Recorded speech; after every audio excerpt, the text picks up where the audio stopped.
السلام علیکم ورحمۃ اللہ وبرکاتہ۔ کیا حال ہے دوستو؟ امید ہے آپ سب لوگ خیریت سے ہوں گے۔ آج اس ویڈیو میں ہم آپ کو ایسے نوجوان شیر جوان مجاہد کی کہانی سنانے جا رہے ہیں کہ دنیا جس کو ٹیپو سلطان کے نام سے جانتی ہے۔ سلطان نے میدان جنگ میں انگریزوں کو لوہے کے چنے چبوائے اور بہادری کی کبھی نہ مٹنے والی داستان رقم کی۔ تو چلے آتے ہیں کہانی کی طرف۔ دریا کے کنارے ایک گھڑ سوار تیزی سے بھاگا چلا آ رہا تھا۔ اس نے گھوڑے کی باگھی ڈھیلی کر رکھی تھی۔ گھوڑا پوری رفتار سے بھاگ رہا تھا۔ اس کے نتنوں سے جاگ اڑ رہا تھا۔ اس وقت سورج غروب ہونے والا تھا۔ دریا پر دھوپ کا رنگ سنہری ہونے لگا تھا۔ ایک جگہ گھڑ سوار نے گھوڑے کو دریا میں ڈال دیا۔ وہ جتنی جلدی ہو سکے میسور کے دارالحکومت سرنگا پٹم پہنچنا چاہتا تھا۔ اس کے پاس فرانسیسی جنرل کا ایک خاص پیغام تھا جسے وہ میسور کے سلطان حیدر علی تک پہنچانا چاہتا تھا۔ دریا کی تیز رفتار موجیں بھی گھڑ سوار کا راستہ نہ روک سکی۔ دیکھتے ہی دیکھتے اس کے گھوڑے نے دریا پار کر لیا اور دوسرے کنارے پر پہنچ گیا۔ وہ جنگل میں داخل ہو گیا۔ اس کی رفتار ایک بار پھر تیز ہو گئی۔ یہ گھڑ سوار صبح کے وقت پانڈی چری سے چلا تھا جہاں فرانسیسی فوجوں کا قبضہ ہو چکا تھا۔ حیدر علی کے خلاف انگریزوں نے چڑھائی کر رکھی تھی اور کالی پٹ کی طرف گھمسان کی جنگ کے بعد انگریزوں کی فوج سرنگا پٹم کی طرف پیش قدمی کرنے والی تھی۔ فرانسیسی جنرل انگریزوں کے خلاف تھا۔ وہ نہیں چاہتا تھا کہ میسور پر انگریزوں کا قبضہ ہو جائے۔ فرانس کو حیدر علی سے کوئی زیادہ ہمدردی نہیں تھی۔ وہ صرف یہ چاہتے تھے کہ میسور انگریزوں کے قبضے میں نہ جائے بلکہ ان کے پاس آ جائے اور یوں وہ ہندوستان کے مغربی ساحل پر اپنی نو آبادیوں کے قبضے کو مستحکم کر سکے۔ حیدر علی بھی اس بات سے اچھی طرح واقف تھا، مگر وہ فی الحال فرانسیسی فوجوں کی مدد سے انگریزوں کو دکن سے نکال باہر کرنا چاہتا تھا۔ اس کے بعد وہ فرانسیسی طاقت سے بھی دو ہاتھ کرنے کو تیار تھا۔ حیدر علی نے ایک خاص سپاہی فرانسیسی جنرل کے پاس پانڈی چری بھیجا تھا جو فرینچ جنرل کا جواب لے کر واپس سرنگا پٹم جا رہا تھا۔ اب اسے سرنگا پٹم کے قلعے کے برج اور مسجد کے مینار نظر آنے لگے تھے۔ اس کی رفتار تیز ہو گئی۔ تھوڑی دیر بعد وہ سلطان حیدر علی کے شاہی محل کے دروازے پر تھا، مگر اس کا ماتھا ٹنکا کیونکہ شاہی محل پر سوگ کا ایسا عالم چھایا تھا کہ سپاہی ایک طرف خاموش کھڑے تھے۔ شاہی دربان سر جھکائے چپ تھے۔ محل کے دروازے کے اوپر شاہی بارادری میں 4 مولوی صاحبان قرآن کریم کی تلاوت کر رہے تھے۔ سپاہی نے دربان سے ڈرتے ڈرتے کہا، میں سلطان حیدر علی کے لیے فرانسیسی جنرل کا خاص پیغام لے کر آیا ہوں۔ میرا نام بخت آور خان ہے۔ دربار نے کہا، میں تمہیں جانتا ہوں بخت آور خان، تمہیں اپنا تعارف کروانے کی ضرورت نہیں، مگر اس وقت سلطان سخت بیمار ہیں، شاید وہ تم سے نہ مل سکیں گے۔ بخت آور خان بولا، اللہ سلطان پر اپنا رحم و کرم نازل کرے اور وہ 1000 سال جیے، مگر میرا ان تک یہ پیغام پہنچانا بہت ضروری ہے۔ دربان کی قریب سپاہی بھی آ گئے تھے۔ ایک سپاہی نے کہا، ٹھیک ہے تم اندر جا سکتے ہو۔ بخت آور خان نے گھوڑے کو باہر ہی چھوڑا اور تیز تیز قدم اٹھاتا دروازے میں سے گزر کر شاہی محل کی راہداری میں آ گیا۔ یہاں سے گزرتا ہوا وہ شاہی قیامگاہ کے باہر جا کر رک گیا۔ وہاں امراء اور درباری خاموش کھڑے تھے۔ بخت آور خان ایک امیر کو جانتا تھا۔ اس نے اسے ایک طرف لے جا کر کہا، سلطان کی طبیعت کیسی ہے؟ امیر نے کہا، اللہ سے دعا کرو کہ سلطان کو مکمل طور پر صحت مل جائے۔ تم کہاں سے آ رہے ہو؟ بخت آور خان نے اسے بتایا کہ وہ سلطان کے لیے پانڈی چری کے فرانسیسی جنرل کا خاص پیغام لے کر آیا ہے۔ اندر سے شاہی فوج کا نائب سپہ سالار باہر نکلا۔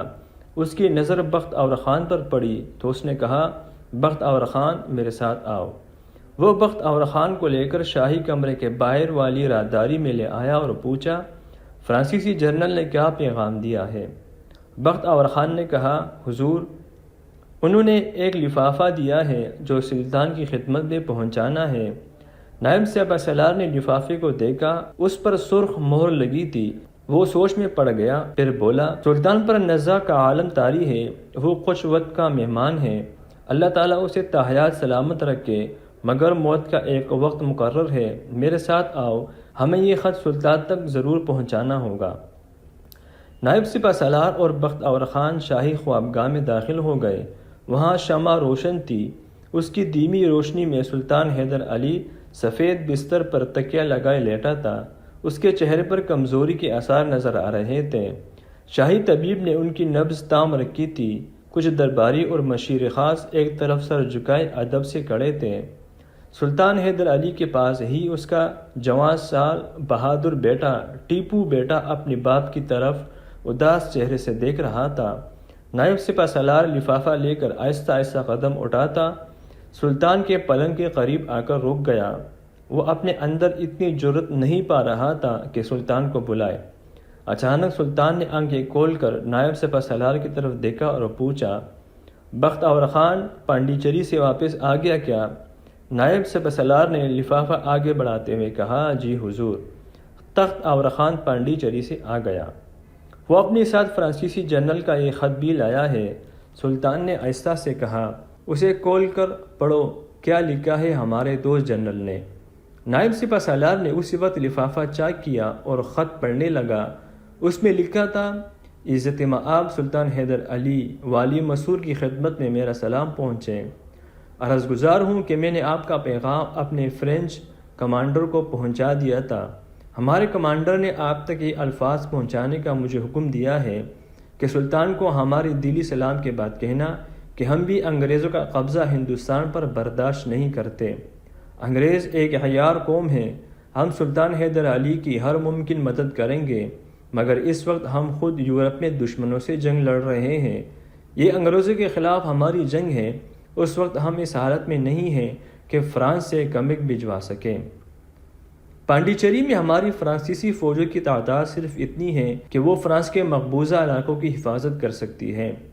ہمیں افسوس ہے کہ اس وقت ہم سرنگا پٹم اپنی فوج نہیں بھیج سکتے، مگر ہم سلطان حیدر علی کو یقین دلاتے ہیں کہ انگریزوں کے خلاف اس جنگ میں اسے ہماری اخلاقی حمایت ضرور حاصل رہے گی۔ میں سلطان عالی مقام کی صحت اور درازی عمر کے لیے دعا گو ہوں۔ خط سن کر سلطان حیدر علی کے چہرے پر ایک گہرا سکوت طاری ہو گیا۔ اس نے اشارے سے اپنے قریب کھڑا امرا کو باہر جانے کے لیے کہا۔ تمام امرا، نائب سپہ سالار اور بخت آور سپاہی اور شاہی طبیب فوراً خوابگاہ سے چلے گئے۔ اب خوابگاہ میں صرف سلطان حیدر علی اور ٹیپو سلطان ہی رہ گئے تھے۔ حیدر علی نے اپنے بیٹے ٹیپو کی طرف دیکھا، اس کا ہاتھ اپنے ہاتھ میں لیا اور کہا، میرے بیٹے، تم نے سنیا کہ جب آدمی خود کمزور ہو جائے تو پھر سب اس سے اپنا دامن چھڑانے کی کوشش کرتے ہیں۔ فرانسیسیوں کو ہم میں سے کوئی ہمدردی نہیں ہو سکتی، وہ صرف انگریز دشمنوں کی وجہ سے ہمارے ساتھ ہمدردی جتا رہے ہیں، مگر انگریزوں کے خلاف لڑنے کے لیے شاید وہ کبھی نہ آئے۔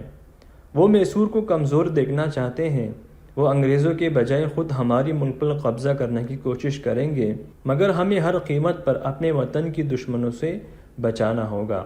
میرے پاس وقت تھوڑا ہے، تم نے دیکھ لیا کہ میں انگریزوں کے خلاف جنگ لڑتے ہوئے میں موت کی آغوش میں جا رہا ہوں۔ میں اب اپنی تلوار تمہارے سپرد کرتا ہوں۔ میسور اسلام کا قلعہ ہے، اسلام کے اس قلعے کی حفاظت اب تمہارے ذمے ہے۔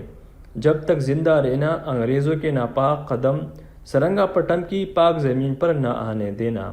اگر تم شیر کی طرح بہادری سے لڑے اور اسلام کے لیے، اپنے وطن کے لیے لڑتے ہوئے شہید ہو گئے تو جنت میں میری روح بڑی خوش ہوگی۔ ٹیپو سلطان نے اپنے بہادر باپ کا ہاتھ چوم لیا اور کہا، ابا حضور، میں اللہ کو گواہ بنا کر آپ سے وعدہ کرتا ہوں کہ جب تک میری جان میں جان ہے، میں انگریزوں کے ناپاک قدم اپنے سرزمین پر نہیں پڑنے دوں گا۔ میں اپنے وطن کی حفاظت کروں گا اور اسلام کا جھنڈا ہمیشہ بلند رکھوں گا۔ اسلام کے جس پرچم کو آپ نے میرے حوالے کیا ہے وہ انشاءاللہ بلند رہے گا اور سرنگا پٹم کے قلعے پر ہمیشہ لہراتا رہے گا۔ سلطان حیدر علی کے چہرے پر ایک نورانی خوشی جھلکنے لگی۔ اس نے ٹیپو سلطان کو شفقت سے پیار کیا اور کہا، اب تم جا کر آرام کرو، میں انشاءاللہ بہت جلد اچھا ہو جاؤں گا۔ مگر قدرت کو کچھ اور ہی منظور تھا۔ اسی رات سلطان حیدر علی کا انتقال ہو گیا۔ محل پر اداسی چھا گئی، سب چراغ گل کر دیے گئے، محل پر سیاہ ماتمی جھنڈے لہرانے لگے۔ رات کے وقت سلطان حیدر علی کہ خاکی جسم کو مقبرہ شاہی میں پوری شاہی اہتمام اور احترام کے ساتھ دفنا دیا گیا۔ دوسرے روز ہی سلطان ٹیپو نے سرنگا پٹم کی حکومت اور فوج کی کمان سنبھال لی۔ اس نے حکم صادر کیا سلطان حضور کا سوگ ضرور منایا جائے، لیکن اس دوران فوجی تیاریاں بھی جاری رہے گی کیونکہ انگریز فوج میسور کی سرحدوں پر پڑاؤ ڈالے ہوئے ہیں۔ فوجی تیاریاں پوری زور و شور سے شروع ہو گئی۔ 7 دن تک اسلحے کی تیاری ہوتی رہی۔ سلطان حیدر علی نے ہندوستان کی جنگی تاریخ میں پہلی بار راکٹ ایجاد کیے تھے۔ یہ راکٹ ہوائی کی طرح چھوڑے جاتے تھے جو دشمن کی صفوں میں ہر طرف آگ لگاتے تھے۔ ان راکٹوں کی تیاری قلعے کے نیچے ایک محفوظ مقام پر ہوتی تھی۔ 100 کے دن گزر گئے۔ سلطان کی وفات کے 8ویں دن ایک ہرکارے نے آ کر اطلاع دی کہ انگریز فوج میسور کی سرحدوں میں داخل ہو گئی ہے۔ سلطان ٹیپو تخت پر شاہی تاج پہنے بیٹھا اس وقت اپنے امیروں اور فوج کے سالاروں سے صلح مشورہ کر رہا تھا۔ اس نے یہ خبر سنی تو تلوار کھینچ کر کھڑا ہو گیا اور بولا، اللہ کی قسم، ہم دشمن کو میسور کی سرحد سے آگے نہیں بڑھنے دیں گے۔ ہم انگریزوں کو وہی کاٹ ڈالیں گے۔ جہاد کا حکم دیا جاتا ہے، ہم خود جہاد کی کمان کریں گے۔ اسی وقت فوج کو کوچ کا حکم دیا گیا۔ سلطان ٹیپو 50,000 مجاہدین کا لشکر جرار لے کر سرنگا پٹم سے نکل کر میسور کے شمالی سرحد کی طرف روانہ ہو گیا۔ اس لشکر میں پیادہ سپاہی کے علاوہ 10,000 گھڑ سوار، توپ خانہ اور راکٹ بردار فوج کا دستہ بھی شامل تھا۔ سلطان ٹیپو اپنے عربی گھوڑے پر سوار ہر اول دستے کے ساتھ چل رہا تھا۔ گھنے جنگلوں کا سفر تھا جہاں راستہ پہاڑی تھا۔ یہ دکن کی سطح مرتفع کا علاقہ تھا، مگر سلطان ایک شیر کی طرح آگے ہی آگے بڑھتا چلا جا رہا تھا۔ اس کی فوج بھی اسی راستے میں آرام کیے بغیر منزلوں پر منزلیں طے کرتے آگے بڑھ رہی تھی۔ عشاء کی نماز جنگل ہی میں ساری فوج نے پڑھی۔ اس کے بعد سلطان نے فوج کو آرام کرنے کا حکم دیا۔ رات آرام کرنے کے بعد صبح کی نماز کے بعد فوج پھر چل پڑی۔ دوپہر کے بعد فوج میسور کی شمالی سرحد کے قریب پہنچ گئی تھی۔ یہاں سلطان نے فوج کو روک دیا اور ایک جاسوس آگے بھیجا کہ وہ معلوم کرے انگریز فوج کی کیا پوزیشن ہے۔ یہ جاسوس برق رفتار سے جنگلوں میں گزرتا جب دریا کے کنارے پہنچا تو اس نے دیکھا کہ انگریز فوج دریا کے کنارے پڑاؤ ڈالے ہوئی تھی۔ جگہ جگہ خیمے لگے تھے۔ جاسوس ایک دیہاتی کے لباس میں تھا۔ اب اس نے مناسب سمجھا کہ دشمن کی فوج کی طاقت کا بھی اندازہ لگا لیا جائے۔ چنانچہ اس نے ادھر ادھر سوکھی لکڑیاں اکٹھی کر کے اس کا گٹا سا بنا کر سر پر اٹھایا اور انگریز فوج کے کیمپ کی طرف چل پڑا۔ کیمپ کے پاس آ کر اس نے دیکھا کہ ایک طرف چھوٹی توپیں کڑی تھی۔ اس نے گنا تو ان کی تعداد 50 تھی۔ ایک انگریز سپاہی نے اسے کیمپ میں دیکھ کر ڈانٹتے ہوئے کہا، او تم ادھر کیا کر رہے ہو؟ جاسوس نے دیہاتیوں کی زبان میں کہا، صاحب جی لکڑی خرید لو، غریب آدمی ہوں، بال بچے کا پیٹ پالنا ہے، لکڑی خرید لو صاحب۔ انگریز سپاہی ہنس پڑا اور کہنے لگا، ادھر ساری فوج ہے، تمہاری لکڑی کوئی نہیں خریدے گا، تم ادھر سے بھاگ جاؤ۔ اسی دوران جاسوس کو دشمن کی فوج کا کچھ اندازہ ہو گیا تھا۔ اس نے کہا، اچھا صاحب جاتا ہوں، اور وہ لکڑی کا گٹا اسی طرح سر پر اٹھائے جنگل میں واپس چلا گیا۔ ٹیلے کے پیچھے آتے ہی اس نے گٹا ایک طرف پھینکا، اپنے گھوڑے کو کھولا، اس پر سوار ہوا اور گھوڑے کو تیز دوڑتا واپس سلطان کی فوج کی کیمپ کی طرف چل پڑا۔ سلطان اپنے شاہی خیمے کے باہر تخت پر بیٹھا اسی کا انتظار کر رہا تھا۔ جاسوس گھوڑے سے اتر کر سلطان کی خدمت میں حاضر ہوا اور آداب بجا لایا۔ سلطان نے پوچھا، کہو کیا خبر لائے ہو، دشمن کہاں پر ہے؟ جاسوس نے کہا، سلطان عالی مقام، انگریز فوج یہاں سے 20 کوس دور دریا کے کنارے پڑاؤ ڈالے ہوئے ہیں۔ سلطان کے پاس سپہ سالار بھی موجود تھا۔ اس نے پوچھا، کیا انگریز فوج نے دریا پار کر لیا ہے؟ جاسوس بولا، جی حضور، وہ دریا پار کر کے اس طرف والے کنارے پر پڑاؤ ڈالے ہوئے ہیں۔ سلطان نے سوال کیا، کیا ان کے پاس توپیں بھی ہیں؟ جاسوس نے عرض کیا، جی ہاں حضور، میں نے توپوں کو گن بھی لیا ہے، کل 50 توپیں ہیں، مگر یہ چھوٹی توپیں ہیں اور انگریز فوج کی تعداد ہم سے تھوڑی ہی زیادہ ہے۔ سلطان نے تلوار کے دستے پر ہاتھ رکھ کر کہا، رب ذوالجلال کی قسم، مسلمان ہمیشہ اپنے سے زیادہ تعداد کے دشمن سے لڑ کر فتح حاصل کرتا ہے۔ پھر سلطان نے جاسوس کو انعام دے کر رخصت کیا اور نائب سپہ سالار سے صلح مشورہ کرنے لگا۔ سالار سپاہ نے سلطان کو مشورہ دیا کہ ہمیں دو طرف سے دریا کی طرف بڑھنا چاہیے، اور اگر انگریز فوج وہاں سے روانہ بھی ہو گئی تو ہم اسے جنگل میں گھیرے میں لے سکتے ہیں۔ سلطان تخت سے اٹھ کر شیر کی طرح ٹہلنے لگا، پھر سالار کی طرف دیکھ کر بولا، ہم تین طرف سے انگریز فوج پر حملہ کریں گے۔ دائیں بائیں سے ہمارے گھڑ سوار دستے آگے بڑھیں گے، سامنے سے ہمارا توپ خانہ دشمن پر گولے اور راکٹ برسائے گا۔ سلطان ٹیپو نے اسی وقت باقی دستوں کے سالاروں کو بھی اپنے خیمے میں طلب کر لیا اور جنگی حکمت عملی بنانے کے لیے اہم ترین کانفرنس شروع ہو گئی۔ جب جنگ کا سارا پلان تیار کر لیا گیا تو سلطان نے فوج کو کوچ کا حکم دے دیا۔ سلطان کی فوج سلطان ٹیپو کی قیادت میں طوفان کی طرح آگے بڑھتی جا رہی تھی۔ سلطان کا خیال تھا کہ وہ انگریزوں کو دریا کنارے ہی دبوچ لے گا، مگر آدھا راستہ طے کرنے کے بعد آگے بھیجے ہوئے جاسوسوں نے آ کر اطلاع دی کہ انگریز فوج چلی آ رہی ہے۔ انہوں نے یہ بھی بتایا کہ دشمن بھی تین حصوں میں بٹ کر آگے بڑھ رہے ہیں۔ سلطان کو معلوم تھا کہ اس جنگل کے آگے ایک کھلا میدان ہے، وہ اسی میدان میں انگریزوں سے دو ہاتھ کرنا چاہتا تھا۔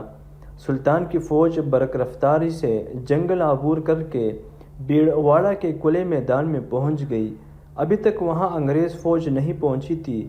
سلطان نے فوراً اپنی فوج کے دستوں کو ترتیب دے کر انہیں دائیں بائیں گات میں چھپا دیا اور خود توپ خانے کو مناسب جگہ پر متعین کر کے گھڑ سوار دستے کے ہمراہ ایک ٹیلے کے پیچھے جا کر رکا اور دشمن کا انتظار کرنے لگا۔ میدان میں جگہ جگہ جنگلی جھاڑیاں اور گھاس اگی ہوئی تھی۔ دائیں بائیں میدان کے کنارے تاڑ اور ناریل کے درخت سر اٹھائے کھڑے تھے۔ وہاں ایسا سکوت اور خاموشی چھائی تھی کہ کسی کے وہم و گمان میں بھی نہیں ہو سکتا تھا کہ یہاں جھاڑیوں کے پیچھے سلطان ٹیپو کی فوج کے پیادہ، گھڑ سوار اور توپ خانہ اور راکٹ ریجیمنٹ کے دستے چھپے ہوئے ہیں۔ دوسری طرف سے انگریز فوج جنرل برو کی قیادت میں بڑھتی آگے چلی آ رہی تھی۔ جو ہی انگریز فوج کا پہلا حصہ میدان میں آیا تو سلطان کی فوج کے راکٹ بردار دستوں نے راکٹ برسانے شروع کر دیے۔ راکٹ ایک شوکر کے ساتھ اپنے پیچھے آگ کے آبشار چھوڑتے انگریز فوج پر گرتے اور وہاں بھی آگ لگا دیتے۔ انگریزوں میں کلبلی مچ گئی۔ جنرل برو سمجھ گیا کہ سلطان کی فوج سرنگا پٹم سے نکل کر یہاں مقابلے پر آ چکی ہے۔ اس نے جنگ کا بگل بجوا دیا۔ انگریز فوج بھی تین حصوں میں تقسیم ہو کر جنگ میں کود پڑی۔ اب مسلمانوں کی فوج سے توپ خانہ کے گولے گرنے لگے۔ انگریزوں نے بھی بغل سے توپوں کی گولہ باری شروع کر دی۔ سامنے سے دونوں جانب کے گھڑ سوار دستے آگے بڑھے۔ سلطان ٹیپو دستے کے آگے تھا۔ اللہ اکبر کا نعرہ بلند ہوا اور سلطان ٹیپو نے تلوار لہراتے ہوئے حملہ کر دیا۔ دوسری طرف سے سپہ سالار ابدال بھی انگریزوں پر ٹوٹ پڑا۔ گھمسان کا رن پڑا، تلواریں بجلیوں کی طرح چمکنے لگی، بدن کٹ کر گرنے لگے، خون کی ندیاں بہنے لگی۔ سلطان ٹیپو ایک بے خوف جنرل کی طرح تلوار چلاتا دشمن کی صفوں کو چیرتا چلا جا رہا تھا، دشمن کی لاشوں کے ڈھیر لگاتا جا رہا تھا۔ بائیں جانب سے سلطان ٹیپو کی تازہ دم فوج نے بھی حملہ کر دیا۔ گھمسان کی جنگ شروع ہو گئی۔ گھوڑے ہنہنا رہے تھے، نعرہ تکبیر بلند ہو رہا تھا۔ اس جذبہ اسلام کی طوفان کے سامنے انگریز زیادہ دیر تک نہ ٹھہر سکے اور اس کے قدم اکڑنے لگے۔ دشمن کے قدم اکڑتے دیکھ کر سلطان نے ایک اور ہلہ بولا۔ اس طوفانی حملے نے رہی سہی کسر پوری کر دی اور جنرل برو کی آنکھوں کے سامنے انگریز فوج دریا کی طرف بھاگنے لگی۔ اپنی فوج کو پسپا ہوتا دیکھ کر جنرل برو بھی میدان چھوڑ گیا۔ اس نے فیصلہ کر لیا تھا کہ وہ اپنی رہی سہی فوج کو بچا کر دریا کے پار لے جائے اور پھر تازہ دم ہو کر دوسرا حملہ دریا کے اوپر سے کرے گا۔ انگریز فوج دریا کی طرف فرار ہو رہی تھی۔ سلطان ٹیپو نے بلند آواز میں کہا، دشمن کو فرار نہ ہونے دینا مجاہدو۔ مسلمان انگریز فوج کا پیچھا کرنے لگے۔ جو ان کی ضد میں آتا اسے وہی کاٹ ڈالتے۔ انگریز بھاگتے بھاگتے دریا پر پہنچ گئے اور پھر اپنے گھوڑے دریا میں ڈال دیے۔ سلطان نے جب یہ حالت دیکھی تو اپنی فوج کو رک جانے کا حکم دیا اور سپہ سالار ابدال بولا، دشمن میسور کی سرحد فرار ہو گیا ہے، ہم دریا پار نہیں جائیں گے۔ سلطان نے وہیں سے فوج کو واپسی کا حکم دے دیا۔ اس فتح سے میسور کے بہادر مسلمان فوج کے حوصلے بلند ہو گئے تھے۔ دوسری طرف جنرل بروک اپنی شکست خوردہ فوج کو لے کر پہاڑوں میں سے گزرتا ہوا دریائے گوادری کے کنارے واقع قلعے میں داخل ہو چکا تھا۔ اس قلعے پر انگریزوں نے 5 سال پہلے حیدرآباد دکن کے نظام کی مدد سے قبضہ کیا تھا۔ نظام دکن نے مسلمان ہونے کے باوجود حیدر علی کا ساتھ نہیں دیا تھا، بلکہ انگریزوں کی مدد کی تھی اور کر رہا تھا۔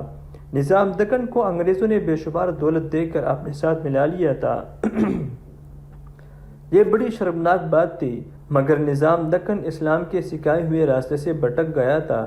حیدر علی نے نظام کو کئی بار خط لکھ کر اس بات پر آمادہ کرنے کی کوشش بھی کی، اگرچہ ہمارا آپس میں جھگڑا رہتا ہے، مگر انگریز باہر سے آیا ہے، یہ ہم دونوں کا دشمن ہے اور ہم دونوں کو تباہ کرنا چاہتا ہے۔ اس لیے بہتر یہ ہے کہ ہم تھوڑی دیر کے لیے آپس کی دشمنی بھلا کر اپنے سانجے دشمن سے جنگ کر کے اسے ہندوستان سے باہر نکال دے۔ مگر نظام دکن بزدل بھی تھا اور مطلب پرست بھی۔ دوسرے انگریزوں نے اسے بھاری رشوت دے دی تھی۔ ایک بہادر اور غیرت مند مسلمان کو دنیا کی بڑی سے بڑی دولت کا لالچ بھی اپنی جگہ سے نہیں ہلا سکتا، مگر نظام دکن میں یہ دونوں باتیں نہیں تھی۔ نہ اس میں بہادری تھی اور نہ وہ غیرت مند تھا۔ وہ انگریزوں سے مل کر حیدر علی کو شکست دینا چاہتا تھا، جو بڑی شرمناک بات تھی۔ انگریز جنرل بروک نے نظام دکن کی اس کمزوری سے پورا فائدہ اٹھایا اور نہ صرف یہ کہ اس سے اسلحہ حاصل کیا، بلکہ اپنے فوج کے لیے سامان رسد بھی لیتا رہا اور اس کی آدھی فوج بھی اپنی فوج میں شامل کر لی تھی۔ جنرل بروک نے قلعہ گوادواری میں پہنچتے ہی فوج کو آرام کا حکم دیا اور خود میسور پر دوسرے حملے کی اسی وقت سے تیاری شروع کر دی۔ وہ رات آرام کرنے کے بعد دوسرے دن نظام دکن سے ملنے روانہ ہو گیا۔ حیدرآباد کی 4 مینار میں اس نے غدار نظام سے ملاقات کی اور اسے انگریز فوج کی شکست کا حال بیان کرتے ہوئے کہا، ہم کو سلطان ٹیپو کی فوج نے بیلواڑہ کی جنگ میں شکست ضرور دی ہے، مگر ہم ناکام نہیں ہیں، مایوس نہیں ہیں۔ ہم اپنی فوج کو دوبارہ طاقتور بنائیں گے اور پھر حملہ کریں گے۔ اگر تم ہمارا ساتھ اسی طرح دیتے رہے تو ہم ایک روز سرنگا پٹم پر اپنا پرچہ لہرا دے گا اور تمہیں وہاں کا بادشاہ بنائیں گے۔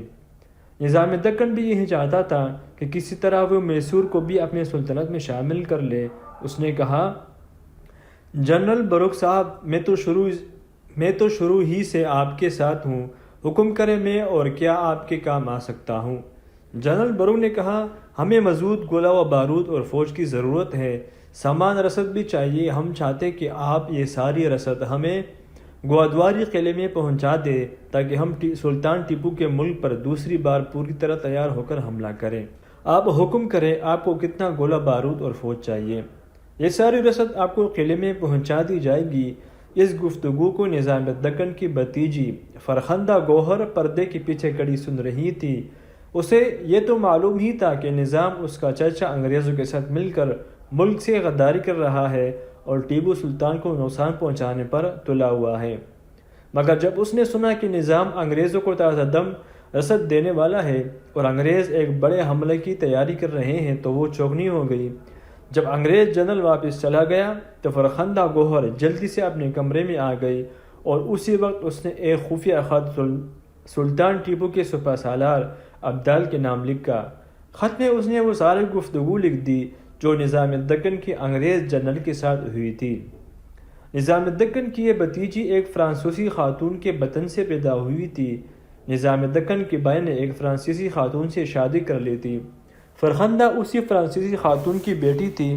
فرخندہ ایک بار سلطان کی فوج کے سالار عبدال سے ملاقات ہوئی تھی، جب وہ نظام دکن سے مذاکرات کرنے اور اسے انگریز کی امدادوں سے دست بردار ہونے پر آمادہ کرنے کے لیے حیدرآباد آیا تھا۔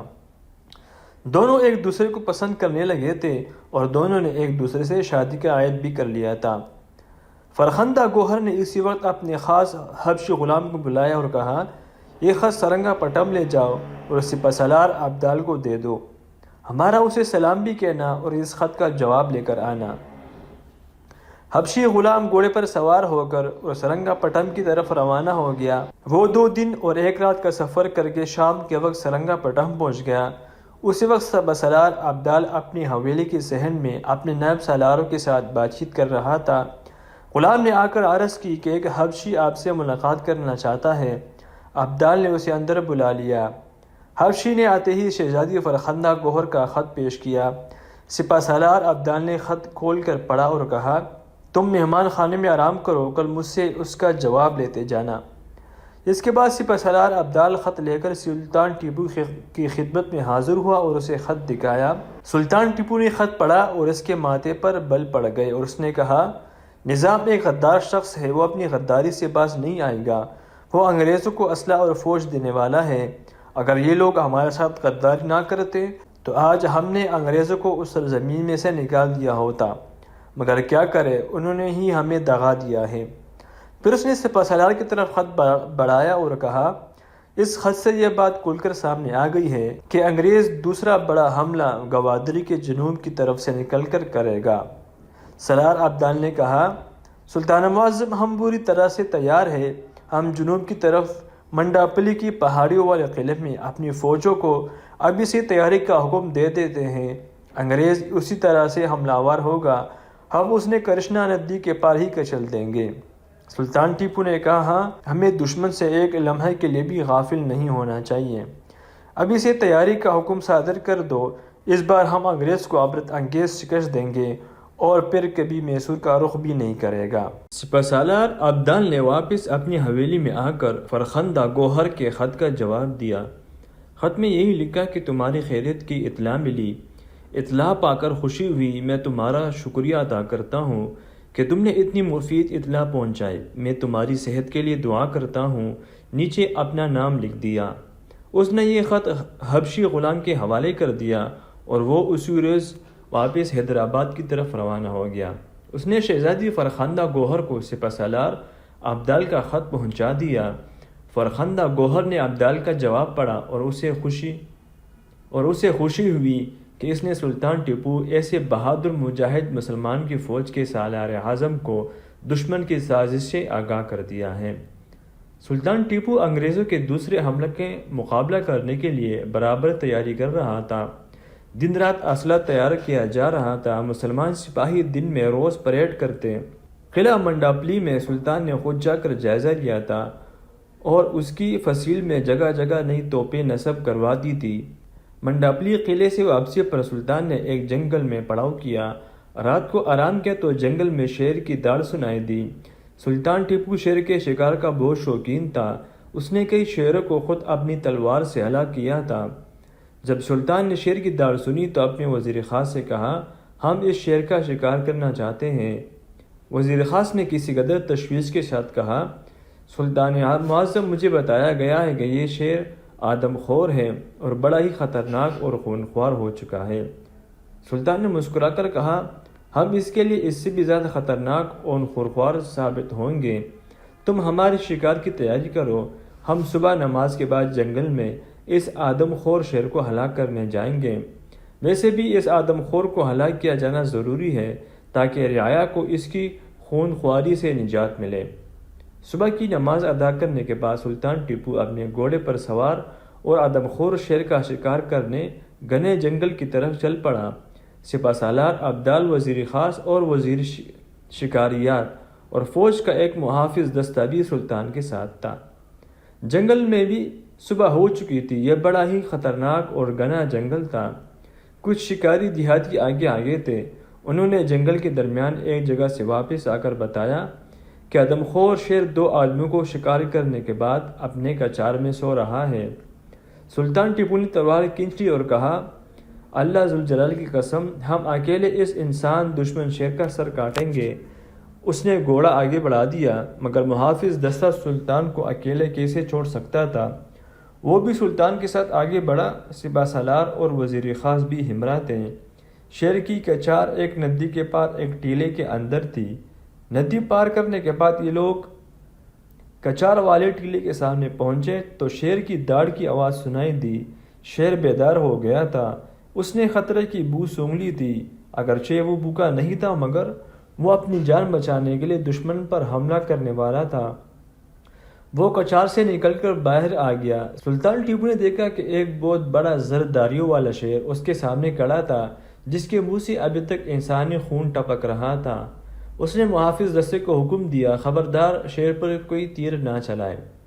محافظ دستے کے سپاہیوں نے تیر چڑھا رکھے تھے مگر سلطان کے حکم سے وہ شیر پر تیر نہیں چلا رہے تھے۔ سلطان نے اچانک اپنے گھوڑے کو ایڑ لگائی اور شیر کی کچار کے سامنے پہنچ گیا۔ شیر نے بھی کچار سے چھلانگ لگا دی اور سلطان کے بالکل سامنے کوئی 10-15 گز کے فاصلے پر آ کر گرا۔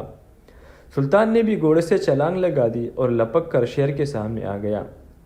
اس نے بلند آواز میں شیر کو للکارا، تو بے گناہ رعایا کو ہڑپ کرتا ہے مگر اب تمہارے آخری وقت آ گیا ہے۔ سن، تیرے سامنے سلطان ٹیپو کھڑا ہے جو تجھ سے زیادہ بہادر اور غیرت مند شیر ہے۔ شیر زور سے دوڑا اور سلطان پر حملہ کر دیا۔ سلطان جلدی سے ایک طرف ہٹا اور آگے جاتے شیر کی پیٹھ پر تلوار کا بھرپور ہاتھ مارا۔ سلطان کی تیر شیر کے بائیں شانے میں نیچے تک اتر گئی اور شیر کی ایک ٹانگ کٹ گئی۔ شیر غصے سے بڑھ کر واپس ہوا اور دوبارہ سلطان پر لپکا۔ سلطان نے تلوار کا دوسرا وار کیا اور شیر کی گردن آدھی کٹ کر لٹک گئی۔ شیر گر پڑا۔ سپاہیوں نے اللہ اکبر اور سلطان معظم زندہ باد کے نعرے لگائے اور لپک کر شیر کو اپنے قبضے میں کر لیا۔ سلطان ٹیپو نے کہا، اس شیر کے ٹکڑے ٹکڑے کر کے جنگل میں بکھیر دیا جائے اور علاقے کے لوگوں کو بتا دیا جائے کہ سلطان نے ان کے دشمن کے ٹکڑے اڑا دیے ہیں۔ سلطان وہاں سے اپنے شاہی خیمہ گاہ میں واپس آ گیا۔ پورا دن اسی جنگل میں گزارا۔ گاؤں کے لوگوں نے آدم خور شیر کے ہلاک کیے جانے پر خوشیاں منائی اور سلطان ٹیپو کی خدمت میں حاضر ہو کر اس کا شکریہ ادا کیا۔ رات کو جنگل میں آرام کرنے کے بعد سلطان نے دوسرے دن وہاں سے کوچ کیا اور رات کو دارالحکومت سرنگا پٹم پہنچ گیا۔ انگریز جنرل بروک بھی سلطان سے جنگ کرنے کی تیاریوں میں مصروف تھا۔ وہ قلعے سے نکل کر اپنے دستے کے ساتھ کوچین گیا۔ وہاں ایک انگریز ریجیمنٹ قلعے میں موجود تھی۔ اس ریجیمنٹ کا کمانڈر انگریز کرنل ہوپڑ تھا۔ جنرل بروک نے کرنل ہوپڑ سے ملاقات کی اور اسے ساری صورتحال بیان کی۔ کرنل ہوپڑ نے کہا، جنرل، ہمیں تمہاری فوج کی شکست کی خبر مل گئی تھی۔ یہ اطلاع انگلستان پہنچ گئی ہے مگر بادشاہ نے کہا ہے کہ جنرل بروک ایک تجربہ کار فوجی ہے، وہ دوسری بار ضرور کامیاب ہوگا اور سلطان ٹیپو کا دارالحکومت انگریزوں کے قبضے میں آ جائے گا۔ جنرل بروک نے کہا، ایسا ہی ہوگا، ہم اس بار پوری طاقت سے حملہ کریں گے اور ضرور کامیاب ہوں گے۔ تم بتاؤ پانڈی چری والوں کا کیا حال ہے؟ کرنل بولا، ہم بھی ان پر حملہ نہیں کرتے اور وہ بھی خاموش ہے۔ جنرل بروک نے کہنے لگا، یہ فرانسیسی جانے یہاں کہاں سے آ گئے ہیں؟ اگر یہ ہندوستان کے ساحل پر نہ اترتے تو ہم نے اب تک اس سارے علاقہ پر قبضہ کر لیا ہوتا۔ کرنل ہنس کر کہنے لگا، جنرل، جس طرح ہم ہندوستان پر قبضہ کر کے یہاں کے لوگوں کو اپنا غلام بنانے اور ان کی دولت لوٹ کر انگلستان پہنچانا چاہتے ہیں، اسی طرح فرانسیسی بھی یہی کرنا چاہتے ہیں۔ جنرل نے جھنجھلا کر کہا، مگر ان کم بختوں کو ہمارے ساتھ مل کر کام کرنا چاہیے تھا۔ آخر دو ڈاکو ایک دوسرے کے ساتھ کیوں نہیں مل سکتے جبکہ دونوں کو ایک ہی گھر میں ڈاکہ ڈالنا ہے؟ کرنل ہوپڑ کہا لگا کر ہنسا اور بولا، جنرل، تم نے بالکل ٹھیک کہا ہے مگر ایسی بات کسی اور سے مت کہنا۔ اگر ملکہ برطانیہ تک یہ بات پہنچ گئی تو تمہاری خیر نہیں۔ جنرل بروک سر کو جھٹک کر بولا، کسی دوسرے سے تو میں بات نہیں کروں گا، میں اتنا احمق نہیں ہوں، مگر ایک بات ضرور ہے، اس وقت مجھے زیادہ سے زیادہ فوج کی ضرورت ہے۔ اگر فرانسیسی پانڈی چری میں نہ ہوتے تو تمہیں بھی یہاں فوج کی پوری ریجیمنٹ لے کر بیٹھنے کی ضرورت نہیں ہوتی، پھر ہم یہاں کی فوج بھی اپنے ساتھ ملا کر سلطان سے پوری طاقت سے جنگ کر سکتے تھے۔ کرنل ہوپر بولا، مگر جنرل، تم اب تو کچھ نہیں ہو سکتا، اب ہمیں اپنی طاقت پر ہی بھروسہ کر کے لڑنا ہوگا، ویسے ہم سلطان ٹیپو کو شکست دینے میں کامیاب ہو جائیں گے۔ یہ تم کیسے یقین سے کہہ سکتے ہو؟ جنرل بروک نے پوچھا۔ کرنل ہوپڑ مسکرا کر کہنے لگا، جنرل بروک، اگر مسلمانوں میں غدار پیدا نہ ہوتے تو آج ساری دنیا پر مسلمانوں کی حکومت ہوتی۔ جنرل بروک نے پوچھا، تم کہنا کیا چاہتے ہو؟ کرنل ہوپڑ نے کہا، سلطان ٹیپو کی بہادری، اس کا جذبہ، اس کی اسلام سے محبت و جوش اور اس کی فوج کی وفاداری اور دلیری کو دیکھتے ہوئے ہم کہہ سکتے ہیں کہ ہم سلطان ٹیپو کو کبھی شکست نہیں دے سکیں گے، لیکن ہم انگریزوں نے اپنی پرانی حکمت عملی سے کام لیتے ہوئے سلطان ٹیپو کے خاص وزیر میر صادق کو اپنے ساتھ ملا لیا ہے۔ جنرل بروک حیرانی نے کرنل کا منہ تکنے لگا، کیا تم ٹھیک کر رہے ہو کرنل؟ کرنل بولا، اس بات کا ثبوت تمہیں قلعے میں جاتے ہی مل جائے گا۔ میر صادق کا تمہیں پیغام مل جائے گا۔ میر صادق سلطان کا غدار ہے، اس کی غداری انگریزوں کو کامیابی سے ہمکنار کرے گی۔ جنرل بروک بہت خوش ہوا، کہنے لگا، کرنل، اب مجھے یقین ہے کہ ہم سلطان ٹیپو کے ملک کو فتح کر لیں گے۔ کرنل بولا، مگر ہمیں بڑی احتیاطی اور سوچ سمجھ کر قدم آگے بڑھانا ہوگا۔ میر صادق کو اپنے ساتھ ملانے اور سلطان سے غداری کرنے کے عوض ہم نے اس کو 1 کروڑ روپے کی رشوت دی ہے اور اسے وعدہ کیا ہے کہ سرنگا پٹم پر قبضے کے بعد انگریز اسے سرنگا پٹم کا گورنر بنا دیں گے، جبکہ ہم ایسا نہیں کریں گے، کیونکہ جو شخص اپنے بہترین آقا کے خلاف غداری کر سکتا ہے اس پر ہم کبھی اعتبار نہیں کر سکتے۔ جنرل بروک کے لیے یہ خوشخبری تھی کہ سلطان ٹیپو کا ایک وزیر خاص میر صادق سلطان سے غداری کر کے انگریزوں کے ساتھ مل گیا ہے۔ وہ اس کی مدد سے سلطان کے کئی جنگی راز حاصل کر کے اسے شکست دے سکتے تھے۔ جنرل بروک ایک رات وہاں رہنے کے بعد واپس اپنے قلعے میں آ گیا۔ اس نے اپنے خاص سالار کیپٹن ہنری کو میر صادق کی غداری والی خوشخبری سنائی اور کہا، میر صادق کا پیغام آنے والا ہے، وہ ہم سے بہت جلد رابطہ کرے گا، تم ہوشیار رہنا، اسے میرا اور تمہارا نام دیا گیا ہے۔ کیپٹن ہنری نے کہا، سر، یہ بڑی خوشخبری کی بات ہے، ہم اس کی پیغام کا انتظار کریں گے۔ 2 دن گزر گئے۔ تیسرے دن رات کے 9 بجے دونوں انگریز افسر یعنی جنرل بروک اور کیپٹن ہنری قلعے کے ایک کمرے میں کھانا کھانے کے بعد کافی پی رہے تھے کہ ایک اہلکار نے آ کر کہا، سر، میسور سے ایک آدمی آیا ہے، وہ آپ میں سے کسی ایک سے ملنا چاہتا ہے۔ جنرل بروک نے کیپٹن ہنری کی طرف دیکھا اور اہلکار سے کہا، اسے اندر بھیج دو۔ جب اہلکار چلا گیا تو جنرل نے کہا، ضرور یہ میر صادق کا بھیجا ہوا آدمی ہے۔ اتنے میں دروازے کا پردہ ہٹا اور ایک کالے رنگ کا دبلا پتلا شخص اندر داخل ہوا جس کا لباس دیہاتیوں جیسا تھا۔ اس نے آتے ہی کہا، مجھے جنرل بروک یا کیپٹن ہنری سے ملنا ہے۔ جنرل بروک نے کہا، میں جنرل بروک ہوں اور یہ کیپٹن ہنری ہے، تم بتاؤ کہاں سے آئے ہو؟ دیہاتی نے جیب سے ایک انگوٹھی نکال کر جنرل کے حوالے کی اور اس انگوٹھی پر میر صادق کے نام کی مہر لگی تھی۔ دیہاتی نے کہا، مجھے میر صادق وزیر خاص سلطان نے آپ کے پاس بھیجا ہے۔ یہ غدار میر صادق کا آدمی تھا۔ انگریز جنرل نے انگوٹھی کو غور سے دیکھا اور دیہاتی سے کہا، میر صادق نے کیا کوئی پیغام بھی دیا ہے؟ دیہاتی نے دوسری جیب سے ایک خط نکال کر انگریز جنرل کے حوالے کیا۔ خط میں لکھا تھا، جنرل بروک اور کیپٹن ہنری کے نام۔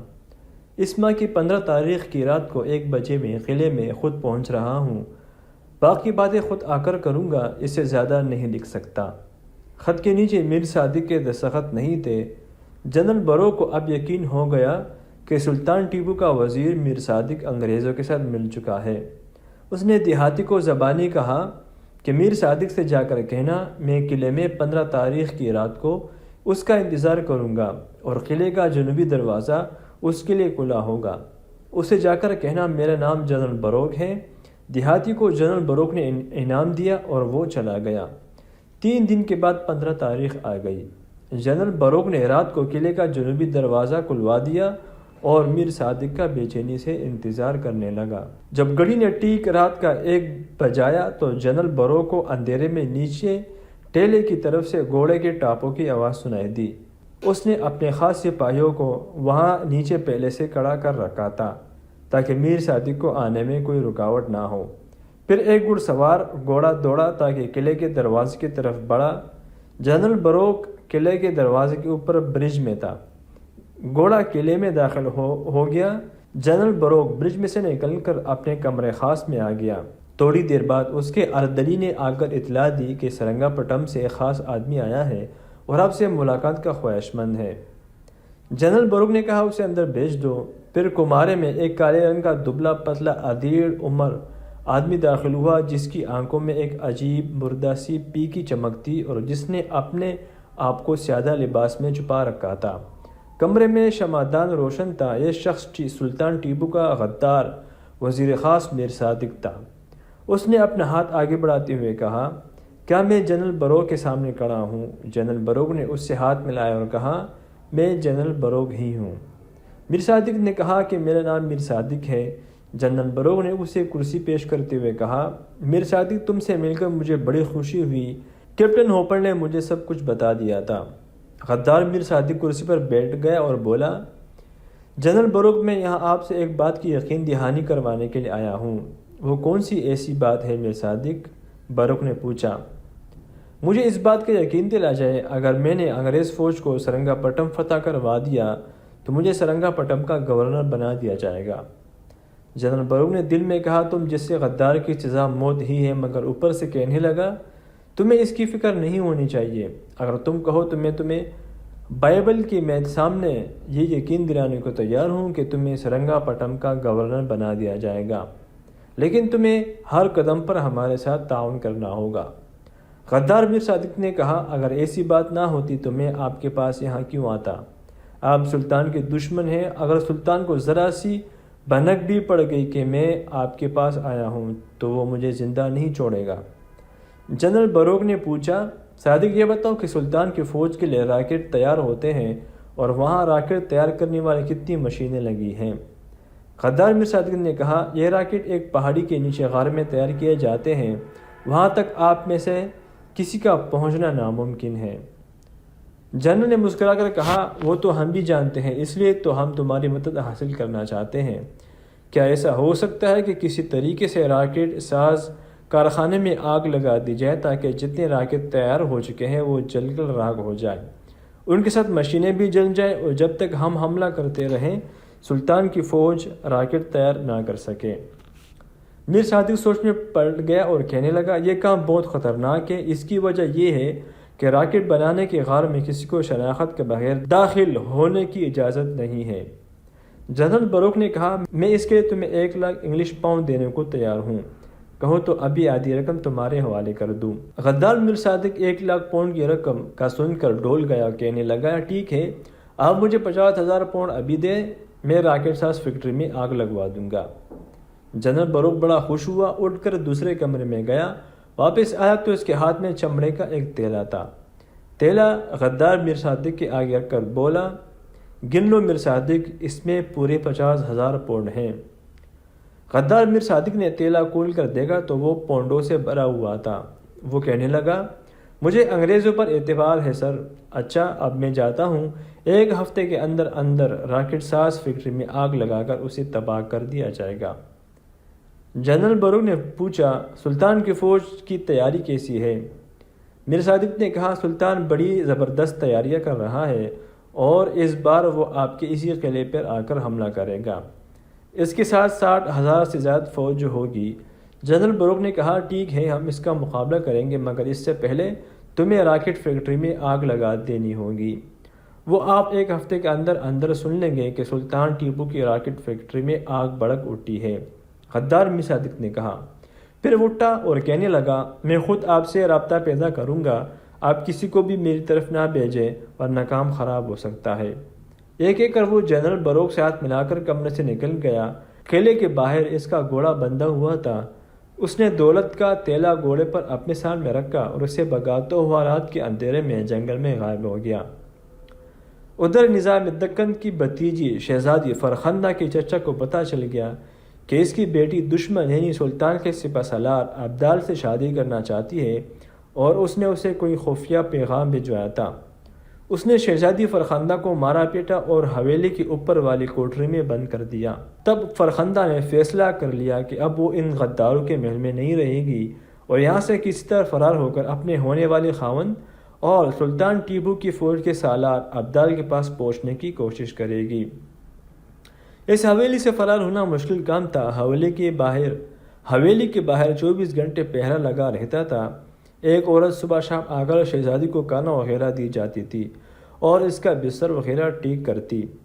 شہزادی فرخندہ نے اس کے ذریعے اپنے وفادار حبشی غلام کو پیغام بھیجا کہ جیسے بھی ہو مجھے حویلی کے قید سے نکال کر سرنگا پٹم پہنچا دو، میں اپنے ہونے والے خاوند ابدال کے پاس جانا چاہتی ہوں۔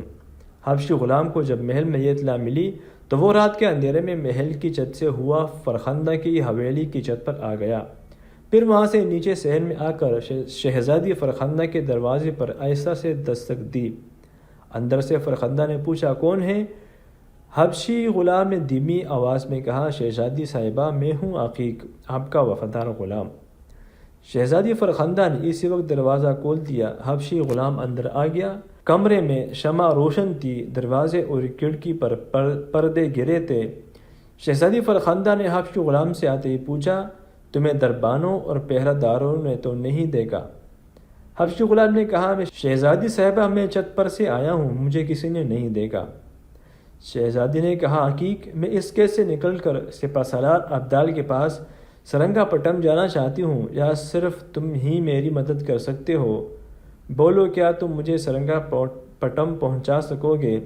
میں تمہیں منہ مانگی رقم دوں گی۔ حبشی نے کہا، شہزادی صاحبہ میں آپ کا خادم ہوں، میں یہ کام اپنا فرض سمجھ کر کروں گا، کسی معاوضے کا لالچ میں آ کر نہیں کروں گا۔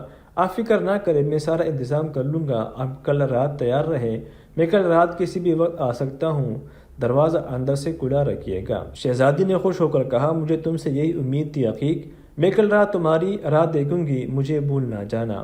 غلام نے کہا، یہ کیسے ہو سکتا ہے شہزادی صاحبہ؟ نمک خوار غلام اپنے آقا کو کبھی نہیں بھولا کرتے۔ اب میں جاتا ہوں، کل رات آؤں گا اور آپ کو لے کر یہاں سے نکل جاؤں گا۔ غلام چلا گیا اور دوسرے دن وہ تیاریاں کرتا رہا۔ اس نے 2 بہترین گھوڑوں کا بندوبست کر لیا۔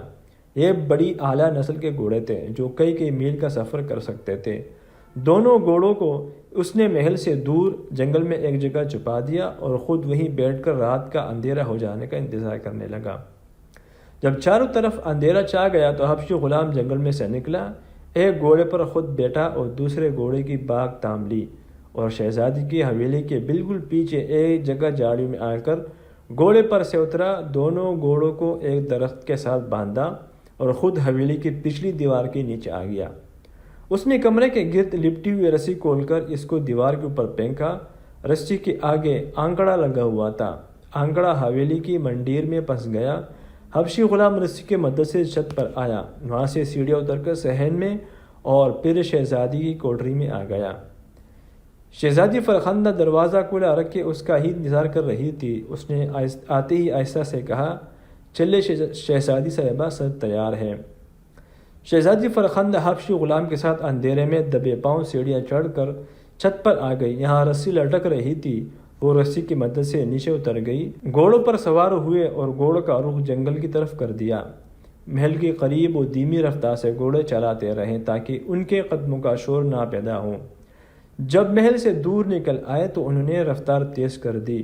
حبشی غلام کا گھوڑا آگے اور شہزادی کا گھوڑا پیچھے تھا۔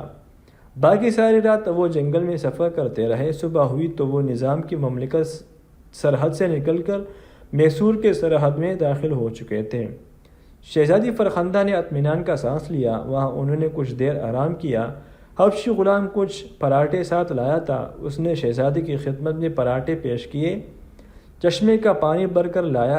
شہزادی نے ناشتہ کیا اور پوچھا، حقیق یہاں سے سرنگا پٹم کتنی دور ہوگا؟ غلام نے کہا، شہزادی صاحبہ ہم دوپہر تک سرنگا پٹم پہنچ جائیں گے، راستے میں صرف ایک دریا عبور کرنا ہوگا۔ شہزادی نے پوچھا، کیا دریا پر پل ہے؟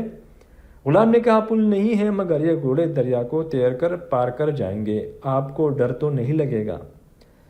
شہزادی نے کہا، نہیں حقیق میں موت سے نہیں ڈرتی، میں تو اللہ کا شکر ادا کرتی ہوں کہ اسلام کے دشمنوں اور غداروں کے محل سے نکل کر آئی ہوں۔ چلو اب آگے بڑھتے ہیں، ہمارے کسی جگہ زیادہ دیر رکنا مناسب نہیں۔ صبح ہو گئی ہے، میری فرار کا علم ان لوگوں کو ہو گیا ہوگا اور ضرور گھڑ سوار میری تلاش میں آئیں گے۔ وہ گھوڑوں پر بیٹھے اور آگے روانہ ہو گئے۔ دوپہر سے کچھ پہلے دریا آ گیا۔ یہ کرشنا دریا تھا۔ دریا کا پاٹ زیادہ چوڑا نہیں تھا۔ انہوں نے اللہ کا نام لے کر گھوڑے دریا میں ڈال دیے۔ اس وقت آسمان پر بادل چھانے لگے تھے۔ جب انہوں نے دریا پار کیا اور دوسرے کنارے پر پہنچے تو بارش شروع ہو گئی۔ دونوں بارش میں بھیگتے ہوئے سفر کرتے رہے۔ تیسرے پہر انہیں دور سے سرنگا پٹم کے قلعے کے مینار نظر آنے لگے۔ حبشی نے کہا، شہزادی صاحبہ ہم منزل پر پہنچ گئے۔ شہزادی فرخندہ نے سلطان ٹیپو کو قلعے کے لیے مینار دیکھ لیے تھے۔ اس کے چہرے پر مسکراہٹ تھی۔ اس نے کہا، ہم سپہ سالار ابدال کی حویلی کی طرف جائیں گے، کیا تم اس کی حویلی کا راستہ جانتے ہو؟ غلام نے کہا، ہاں شہزادی صاحبہ میں ایک بار ان کی حویلی میں گیا ہوں، میرے ساتھ ساتھ آئیں۔ تھوڑی دیر بعد بارش میں بھیگتے ہوئے حبشی غلام اور شہزادی فرخندہ سپہسالار ابدال کی حویلی میں پہنچ گئے۔ ابدال اس وقت سلطان کے محل میں گیا ہوا تھا۔ اس کے ملازموں نے شہزادی فرخندہ کو کمرے خاص میں بٹھایا، حبشی غلام کو مہمان خانے میں لے گئے۔ جب سپہسالار ابدال نے شہزادی فرخندہ کو دیکھا تو حیرانی سے پوچھا، فرخندہ تم یہاں کیسے آ گئی؟ شہزادی فرخندہ نے ساری بات سپہسالار کو بتا دی اور کہا، اب میں واپس اسلام کے دشمنوں اور وطن کے غداروں کے شہر میں نہیں جاؤں گی، میں یہی رہوں گی اور تم سے شادی کر لوں گی۔ سپہسالار ابدال مسکراتے ہوئے بولا، یہ تو اسلام کے عین مطابق بات ہے، ہم آج ہی شادی کر لیں گے۔ چنانچہ اس وقت مولوی صاحب کو بلوا کر ابدال نے شہزادی فرخندہ سے نکاح پڑھوا لیا۔ پھر وہ دلہن کو لے کر سلطان کی خدمت میں حاضر ہوا۔ سلطان نے انہیں مبارکباد دی اور بے شمار تحائف دیے۔ اس وقت وہاں وزیر خاص غدار میر صادق بھی موجود تھا۔ اس کو جب معلوم ہوا کہ نظام دکن کی بھتیجی باقر آئی ہے اور اس نے سلطان کی فوج کے سالار ابدال سے شادی کر لی ہے تو وہ دل میں جل کر رہ گیا مگر خاموش رہا۔ غدار تو اپنے ناپاک منصوبے مصروف تھا، اس کے پاس شہزادی فرخندہ کی طرف توجہ دینے کے لیے زیادہ وقت نہیں تھا۔ غدار میر صادق نے اپنے ساتھ ایک غلام کو ملا لیا تھا۔ یہ غلام راکٹ ساز فیکٹری میں کام کرتا تھا۔ غدار میر صادق نے اسے رشوت بھی دی تھی اور اسے ایک عہدے کا لالچ بھی دیا تھا۔ اس غلام کا نام زندیق تھا۔ وہ سوڈان کا رہنے والا تھا اور سپہسالار ابدال کی حویلی کے پیچھے ایک حجرے میں رہتا تھا۔ اس کے دوسرے حجرے میں شہزادی فرخندہ کا حبشی غلام عقیق بھی رہتا تھا، کیونکہ اب وہ واپس نہیں جا سکتا تھا اور شہزادی کی خدمت میں ہی رہ گیا۔ غلام زندیق کی فرخندہ کے حبشی غلام عقیق سے دوستی ہو گئی تھی۔ اس کی وجہ یہ تھی کہ دونوں ملک سوڈان کے رہنے والے تھے، مگر غدار غلام زندیق نے حبشی غلام عقیق کو اپنے راز میں شامل نہیں کیا تھا، وہ ایسا کر ہی نہیں سکتا تھا۔ غدار میر صادق نے غلام زندیق کو چکمکا کے 2 پتھر دے دیے تھے تاکہ وہ موقع پا کر پہاڑی کے نیچے بنی ہوئی راکٹ فیکٹری میں آگ لگا دے۔ یہ خطرناک کام تھا۔ غدار غلام اس انتظار میں تھا کہ کسی روز فیکٹری میں چھٹی ہو، سارے لوگ فیکٹری سے باہر ہوں، تب وہ کسی طریقے سے فیکٹری میں آگ لگا دے۔ اس نے منصوبہ یہ بنایا تھا کہ جس روز راکساس فیکٹری میں چھٹی ہوگی وہ اس سے پہلے رات فیکٹری سے باہر نہیں آئے گا بلکہ وہیں کہیں چھپا رہے گا۔ پھر رات کے وقت فیکٹری کے بارود والے ذخیرے کو پاس فتیے میں آگ لگا کر خود خفیہ راستے سے فیکٹری کے غار سے باہر نکل آئے گا۔ چھٹی 1 ہفتے بعد ہونے والی تھی کیونکہ اس روز شب برات تھی۔ دوسری طرف غدار میر صادق کو بھی یہی فکر تھی کہ غلام زندیق اپنے منصوبے میں کہیں ناکام نہ ہو جائے۔ چنانچہ ایک رات اس نے غلام زندیق کو ایک خفیہ جگہ پر بلوا بھیجا۔ اس رات حبشی غلام عقیق اتفاق سے اپنے حجرے سے باہر نکلا تو اس نے غدار غلام زندیق کے حجرے میں بتی جلتی دیکھی۔ وہ سوچنے لگا کہ آدھی رات کے وقت زندیق کس کے لیے جاگ رہا ہے، شاید کہیں بیمار نہ ہو۔ وہ اس کے حجرے کی طرف بڑھا، دروازے کے قریب آیا تو اسے اندر باتیں کرنے کی آواز سنائی دی۔ اس نے دروازے کے سوراخ سے دیکھا، اجنبی اسے کہہ رہا تھا، تمہیں وزیر خاص صادق نے بلوایا ہے، ابھی چلو۔ غدار غلام نے کہا، ٹھیک ہے تم باہر چلو، میں آتا ہوں۔ حبشی غلام عقیق جلدی سے پیچھے ہٹ گیا، اجنبی حجرے سے نکل کر ایک طرف کھڑا ہو گیا۔ پھر غدار غلام زندیق بھی باہر نکلا اور دونوں ایک طرف چل پڑے۔ حبشی غلام عقیق کو شک ہوا کہ ضرور دال میں کچھ کالا ہے، وہ بھی ان کے پیچھے پیچھے چل پڑا۔ دونوں آدمی ایک باغ میں سے گزر کر کونے والے مکان کے کمرے میں گھس گئے۔ اندر چراغ جل رہا تھا اور غدار میر صادق پہلے ہی سے وہاں بیٹھا تھا۔ انہوں نے دروازہ بند کر دیا۔ حبشی غلام عقیق دروازے کے سوراخ میں سے اندر دیکھنے لگا۔ اس نے جب کمرے میں سلطان ٹیپو کے وزیر خاص میر صادق کو دیکھا تو حیران رہ گیا۔ غدار میر صادق نے غدار غلام زندیق سے کہا، 2 دن بعد شب برات ہے، اس روز راکٹ ساز فیکٹری میں چھٹی ہوگی، تمہیں اسی رات فیکٹری میں چھپ کر آگ لگا دینی ہوگی۔ یہ کام تمہیں ہر حالت میں کرنا ہے، میں تمہیں اور انعام بھی دوں گا، بس میں تمہیں یہی کہنے کے لیے آیا ہوں۔ غدار زندیق نے کہا، حضور شب برات کی رات فیکٹری کو دھماکے سے اڑا دیا جائے گا، آپ مطمئن رہیں۔ غدار میر صادق نے کہا، مجھے تم سے یہی امید ہی، اب میں چلتا ہوں، خبردار کسی کو کانوں کان خبر نہ ہو، میرا نام کسی کے آگے مت لینا۔ غدار غلام نے کہا حضور میں پاگل ہوں کہ آپ کا نام لوں گا، مر جاؤں گا مگر آپ کا نام زبان پر نہیں لاؤں گا۔ غدار میر صادق بڑا خوش ہوا، اس نے لبادے کی جیب میں سے ایک سونے کے پونڈ نکال کر غدار غلام کو دیے اور کہا یہ تھوڑا سا انعام ہے، باقی رقم تمہیں فیکٹری میں آگ لگانے کے بعد ملے گی۔ یہ کہہ کر وہ باہر جانے کے لیے اٹھا۔ حبشی غلام حقیق جلدی سے وہاں سے ہٹ گیا اور تیز تیز قدموں سے چلتا اپنے حجرے میں آ کر بستر پر لیٹ گیا۔ اس کو یقین نہیں آ رہا تھا کہ سلطان ٹیپو کا وزیر خاص بھی اس سے غداری کر سکتا ہے اور شاہی راکٹ ساز فیکٹری میں آگ لگانے والا ہے۔ بڑی مشکل سے اس نے رات کاٹی، صبح ہوتے ہی وہ شہزادی فرخندہ کی حویلی میں آ گیا۔ شہزادی نماز سے فارغ ہونے کے بعد ناشتہ تیار کر رہی تھی۔ سپہ سالار ابدال کمرے میں جائے نماز پر بیٹھا تسبیح پڑھ رہا تھا۔ حبشی غلام نے شہزادی کے قریب جا کر سلام کیا اور کہا شہزادی صاحبہ مجھے آپ سے ایک بڑی ضروری بات کرنی ہے۔ فرخندہ نے کہا کہو حقیق کیا بات ہے؟ وہاں ان دونوں کے سوا کوئی اور نہیں تھا۔ حبشی غلام نے رات والا سارا قصہ بیان کر دیا۔ شہزادی فرخندہ تو حیران رہ گئی۔ اس نے کہا کیا تم اپنی آنکھوں سے میر صادق کو دیکھا تھا؟ حبشی غلام بولا شہزادی صاحبہ میں جھوٹ نہیں کہہ رہا، میں نے اپنی آنکھوں سے وزیر خاص میر صادق کو غلام زندیق کو یہ کہتا سنا ہے اگر تم نے شب برات کو راکٹ فیکٹری میں آگ لگا دی تو تمہیں بہت زیادہ انعام و اکرام دوں گا۔ شہزادی نے حبشی غلام سے کہا تم یہی ٹھہرو۔ اتنا کہہ کر وہ تیزی سے اپنے خاوند سپہ سالار ابدال کے کمرے میں آ گئی۔ ابدال جائے نماز سے اٹھ رہا تھا۔ شہزادی نے کہا سرتاج ایک ضروری بات کرنی ہے۔ ابدال نے کہا کہو بیگم کیا بات ہے؟ جب شہزادی فرخندہ نے ساری بات سنا ڈالی تو سپہ سالار ابدال کا منہ کولے کا کولا رہ گیا۔ کیا میر صادق بھی غدار ہے؟ میرے اللہ یہ میرے کان کیا سن رہے ہیں؟ اس نے اس وقت حبشی غلام حقیق کو اندر بلایا اور اس کی زبانی سارا واقعہ ایک بار پھر سنا، پھر اسے کہا یہ بات تم ہرگز کسی سے نہ کرنا، میں معاملے کو سنبھال لوں گا۔ اس نے وردی پہنی اور گھوڑے کو دوڑتا ہوا سلطان ٹیپو کے محل میں آ گیا۔ سلطان ٹیپو اس وقت اپنے حجرے خاص میں تسبیح کا ورد کر رہا تھا۔ سپہ سالار ابدال بے چینی سے حجرے کے باہر ٹہلنے لگا۔ جب سلطان ٹیپو تسبیح پڑھ چکا تو سپہ سالار نے اندر پیغام بھجوایا۔ سلطان ٹیپو نے ابدال کو اندر بلایا اور پوچھا خیریت ہے؟ ابدال صبح صبح کیسے آنا ہوا؟ ابدال نے کہا سلطان معظم سمجھ میں نہیں آتا کہ جو بات میری زبان پر ہے وہ میں آپ کے حضور کیسے بیان کروں۔ سلطان ٹیپو تخت پوش پر بیٹھا تھا، تلوار اس کے پاس ہی دری تھی۔ اس نے کہا ابدال ایسی کون سی بات ہے کھل کر بیان کرو۔ سپہ سالار ابدال ایک بار پھر شش و پنج میں پڑ گیا۔ اس پر سلطان ٹیپو کے ماتھے پر شکنیں ابھر آئی۔ اس نے کہا ابدال کیا بات ہے؟ سلطان ٹیپو کی چیتے جیسی آنکھیں ابدال کے چہرے پر جمی تھی۔ سپہ سالار سلطان کے قریب ہی اجازت لے کر ذرا نیچے زرنگار چوکی پر بیٹھ گیا اور بولا سلطان معظم راکٹ ساز فیکٹری کو آگ لگانے کی سازش ہو رہی ہے۔ سلطان ٹیپو ایک دم چونک سا گیا۔ اس کا ہاتھ اپنے آپ تلوار کے دستے پر چلا گیا۔ اس نے اپنے غصے کو دباتے ہوئے پوچھا کون سازش کر رہا ہے؟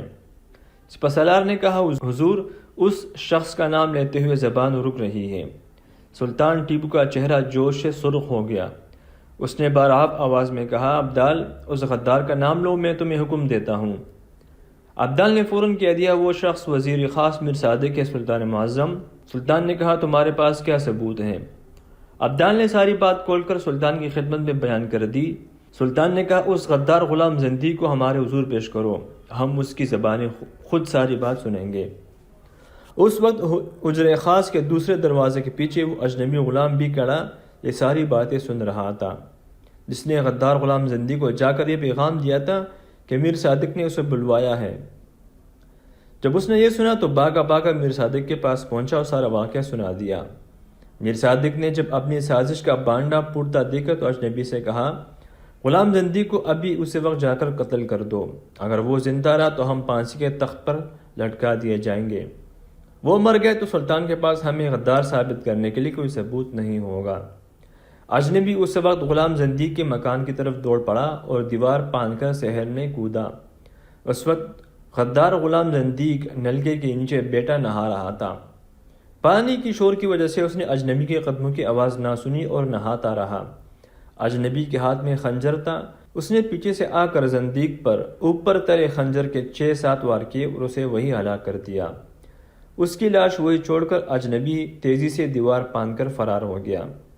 تھوڑی دیر بعد سپاسالار عبدالوی گھوڑے پر سوار غلام کے مکان کے باہر پہنچ گیا۔ وہ اسے گرفتار کر کے اپنے ساتھ سلطان ٹیپو کی خدمت میں لے جانا چاہتا تھا تاکہ وہ اپنی زبانی سلطان کی سازش کا حال بتائے اور یوں یہ ثابت ہو جائے کہ میر صادق غدار ہے۔ عبدال نے دروازے پر دستک دی، اندر سے کوئی آواز نہ آئی۔ اس کے ساتھ 6 سپاہی بھی تھے۔ عبدال نے اشارہ کیا، سپاہی دیوار کے اوپر سے اندر کود گئے۔ ان کے سامنے نلکے کے نیچے غدار غلام زندیق کی لاش خون میں لت پت پڑی تھی اور پانی لاش پر سے بہہ رہا تھا۔ سپاہی نے بھاگ کر دروازہ کھولا اور سپاسالار سے کہا، حضور، کسی نے غلام زندیق کو قتل کر دیا ہے۔ سپاسالار گھوڑے سے اتر کر تیزی سے اندر صحن میں آیا۔ سامنے نلکے کے نیچے زندیق کی لاش دیکھی تو سر پکڑ کر رہ گیا۔ اس کے ہاتھ سے ثبوت نکل گیا تھا۔ اب وہ میر صادق کی غداری ثابت نہیں کر سکتا تھا۔ وہ وہیں سے واپس سلطان ٹیپو کی خدمت میں حاضر ہوا اور کہا کہ کسی نے زندیق کو قتل کر دیا ہے۔ سلطان نے غصے سے کہا، اسے جس نے قتل کیا ہے وہ بھی غدار ہے، وہ بھی میر صادق سے ملا ہوا ہوگا۔ اب ہم یہ کیسے ثابت کریں گے کہ میر صادق سلطنت کا غدار ہے؟ پھر خود ہی جیسے اپنے آپ سے کہنے لگا، مگر یہ بات غلط بھی ہو سکتی ہے، مجھے یقین نہیں آتا کہ میر صادق نے راکٹ ساز فیکٹری کو آگ لگانے کی سازش بنائی تھی۔ سپاسالار عبدال نے کہا، جو باتیں غلام زندیق اور میر صادق وزیر خاص کے درمیان ہوئی ان کا گواہ میر حبشی غلام عقیق زندہ ہے۔ اگر آپ کا حکم ہو تو میں اسے آپ کی خدمت میں پیش کروں۔ سلطان ٹیپو کے چہرے پر گہری سنجیدگی طاری تھی اور اٹھ کر آہستہ آہستہ ٹہل رہا تھا۔ رک کر سپاسالار سے کہا، نہیں، اس کی ضرورت نہیں، اس بات کو اس جگہ ختم کر دیا جائے۔ راکٹ ساز فیکٹری کے حفاظتی انتظامات مزید سخت کر دو۔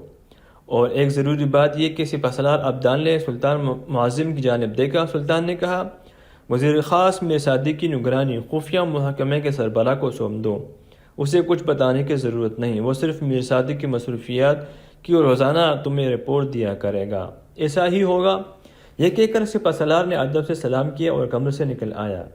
سلطان کے خفیہ محکمے کے سربراہ کو جب سلطان کا حکم دیا گیا کہ وزیر خاص کی نگرانی کرنا ہوگی تو اس نے آگے سے کوئی سوال نہ کیا، کوئی قریت نہ کی، کچھ نہ پوچھا کہ وزیر خاص کی نگرانی کیوں کی جا رہی ہے، کیونکہ یہ اس کا کام نہیں تھا۔ اس کا کام اور اس کا فرض سلطان کا حکم بجا لانا تھا۔ چنانچہ اس نے کسی دوسرے کو کہنے کے بجائے خود وزیر خاص کی نگرانی کا فیصلہ کیا۔ اس نے ایک بوڑھے فقیر ملنگ کا بیس بدلا اور وزیر خاص کے محل سے کچھ دور درخت کے نیچے دونی لگا کر بیٹھ گیا۔ غدار میر صادق بھی کوئی بچہ نہیں تھا۔ جب سلطان نے اس سے راکٹ ساز فیکٹری کو آگ لگانے کے بارے میں کوئی سوال جواب نہ کیا تو وہ سمجھ گیا کہ سلطان نے اس کی خفیہ نگرانی شروع کر دی ہے۔ وہ محتاط ہو گیا۔ اس روز غدار میر صادق نے اسی اجنبی نوکر کو جنرل برو کے نام ایک خفیہ خط لکھ کر دیا اور کہا، یہ خط جنرل برو کے پاس لے جاؤ اور اس کا جواب لانے کی ضرورت نہیں ہے، بس خط اس تک پہنچا کر واپس آ جاؤ، مگر اس طرح جاؤ کہ تمہیں جاتے ہوئے آسمان کے تارے اور زمین کے درخت نہ دیکھ سکے۔ اجنبی جاسوس نے سر جھکایا، خط لے کر کپڑے میں لپیٹ کر اپنے کمر کے گرد لپیٹا، دیہاتی مچیرے کا بیس بدلا اور منہ اندھیرے گھر سے نکل کر جنرل برو کے قلعے کی طرف روانہ ہو گیا۔ ایک منزل تک وہ پیدل گیا، پھر ایک گاڑی کے باہر پہنچ کر اس نے مچیرے کا بیس اتار کر ایک مولوی کا روپ اختیار کیا اور گھوڑے پر بیٹھ کر قلعے میں پہنچ گیا۔ جنرل برو کو غدار میر صادق کا خط دے کر جانے لگا تو جنرل نے اسے روک کر کہا، ٹھہرو، اس خط کا جواب بھی لیتے جاؤ۔ اجنبی جاسوس نے کہا، نہیں، وزیر خاص نے حکم دیا تھا کہ خط دیتے ہی واپس آ جانا، جواب کی ضرورت نہیں ہے۔ یہ کہا اور اجنبی جاسوس گھوڑے پر سوار ہوا اور واپس سرنگا پٹم کی طرف روانہ ہوا۔ انگریز فوج کے قلعے سے چند قدم دور جاتے ہی اسے محسوس ہو گیا کہ کوئی اس کا تعاقب کر رہا ہے۔ یہ بڑی خطرناک بات تھی۔ اجنبی جاسوس ایک جگہ گھوڑے کو روک کر اترا اور چشمے پر پانی پینے منہ ہاتھ دھونے کے بہانے درخت کے نیچے بیٹھ گیا اور چشمے پر پانی پینے لگا۔ ساتھ ہی وہ پیچھے بھی دیکھ رہا تھا کہ اس کا ایک آدمی گھوڑے کو درختوں کی طرف لے جاتا نظر آیا۔ اب اس بات کا یقین ہو گیا اسے کہ کوئی جاسوس اس کا پیچھا کر رہا ہے اور یہ جاسوس حکومت کی طرف سے ہی اس کے پیچھے لگایا گیا ہے۔ اجنبی جاسوس معاملے کی نزاکت کو اسی وقت سمجھ گیا تھا جب غدار میر صادق نے اسے یہ حکم دیا تھا کہ وہ انگریز جنرل کو خط دیتے ہی واپس آ جائے۔ ضروری ہو گیا تھا کہ اس کا جو سرکاری آدمی تعاقب کر رہا ہے اسے یہی ختم کر دیا جائے۔ اجنبی جاسوس ایک تجربہ کار اور چالاک شخص تھا۔ اس نے چشمے پر پانی پینے کے بعد منہ ہاتھ دھویا اور گھوڑے کو وہیں چھوڑ کر جھاڑیوں کی طرف چلا گیا۔ جھاڑیوں میں جاتے ہی وہ جھک کر چلتا دور دور درختوں کے پیچھے آ گیا، پھر وہاں سے بائیں طرف گھوم کر اونچی اونچی گھاس میں سے رینگ کر چلتا چشمے کے پیچھے جا کر درختوں میں نکل آیا۔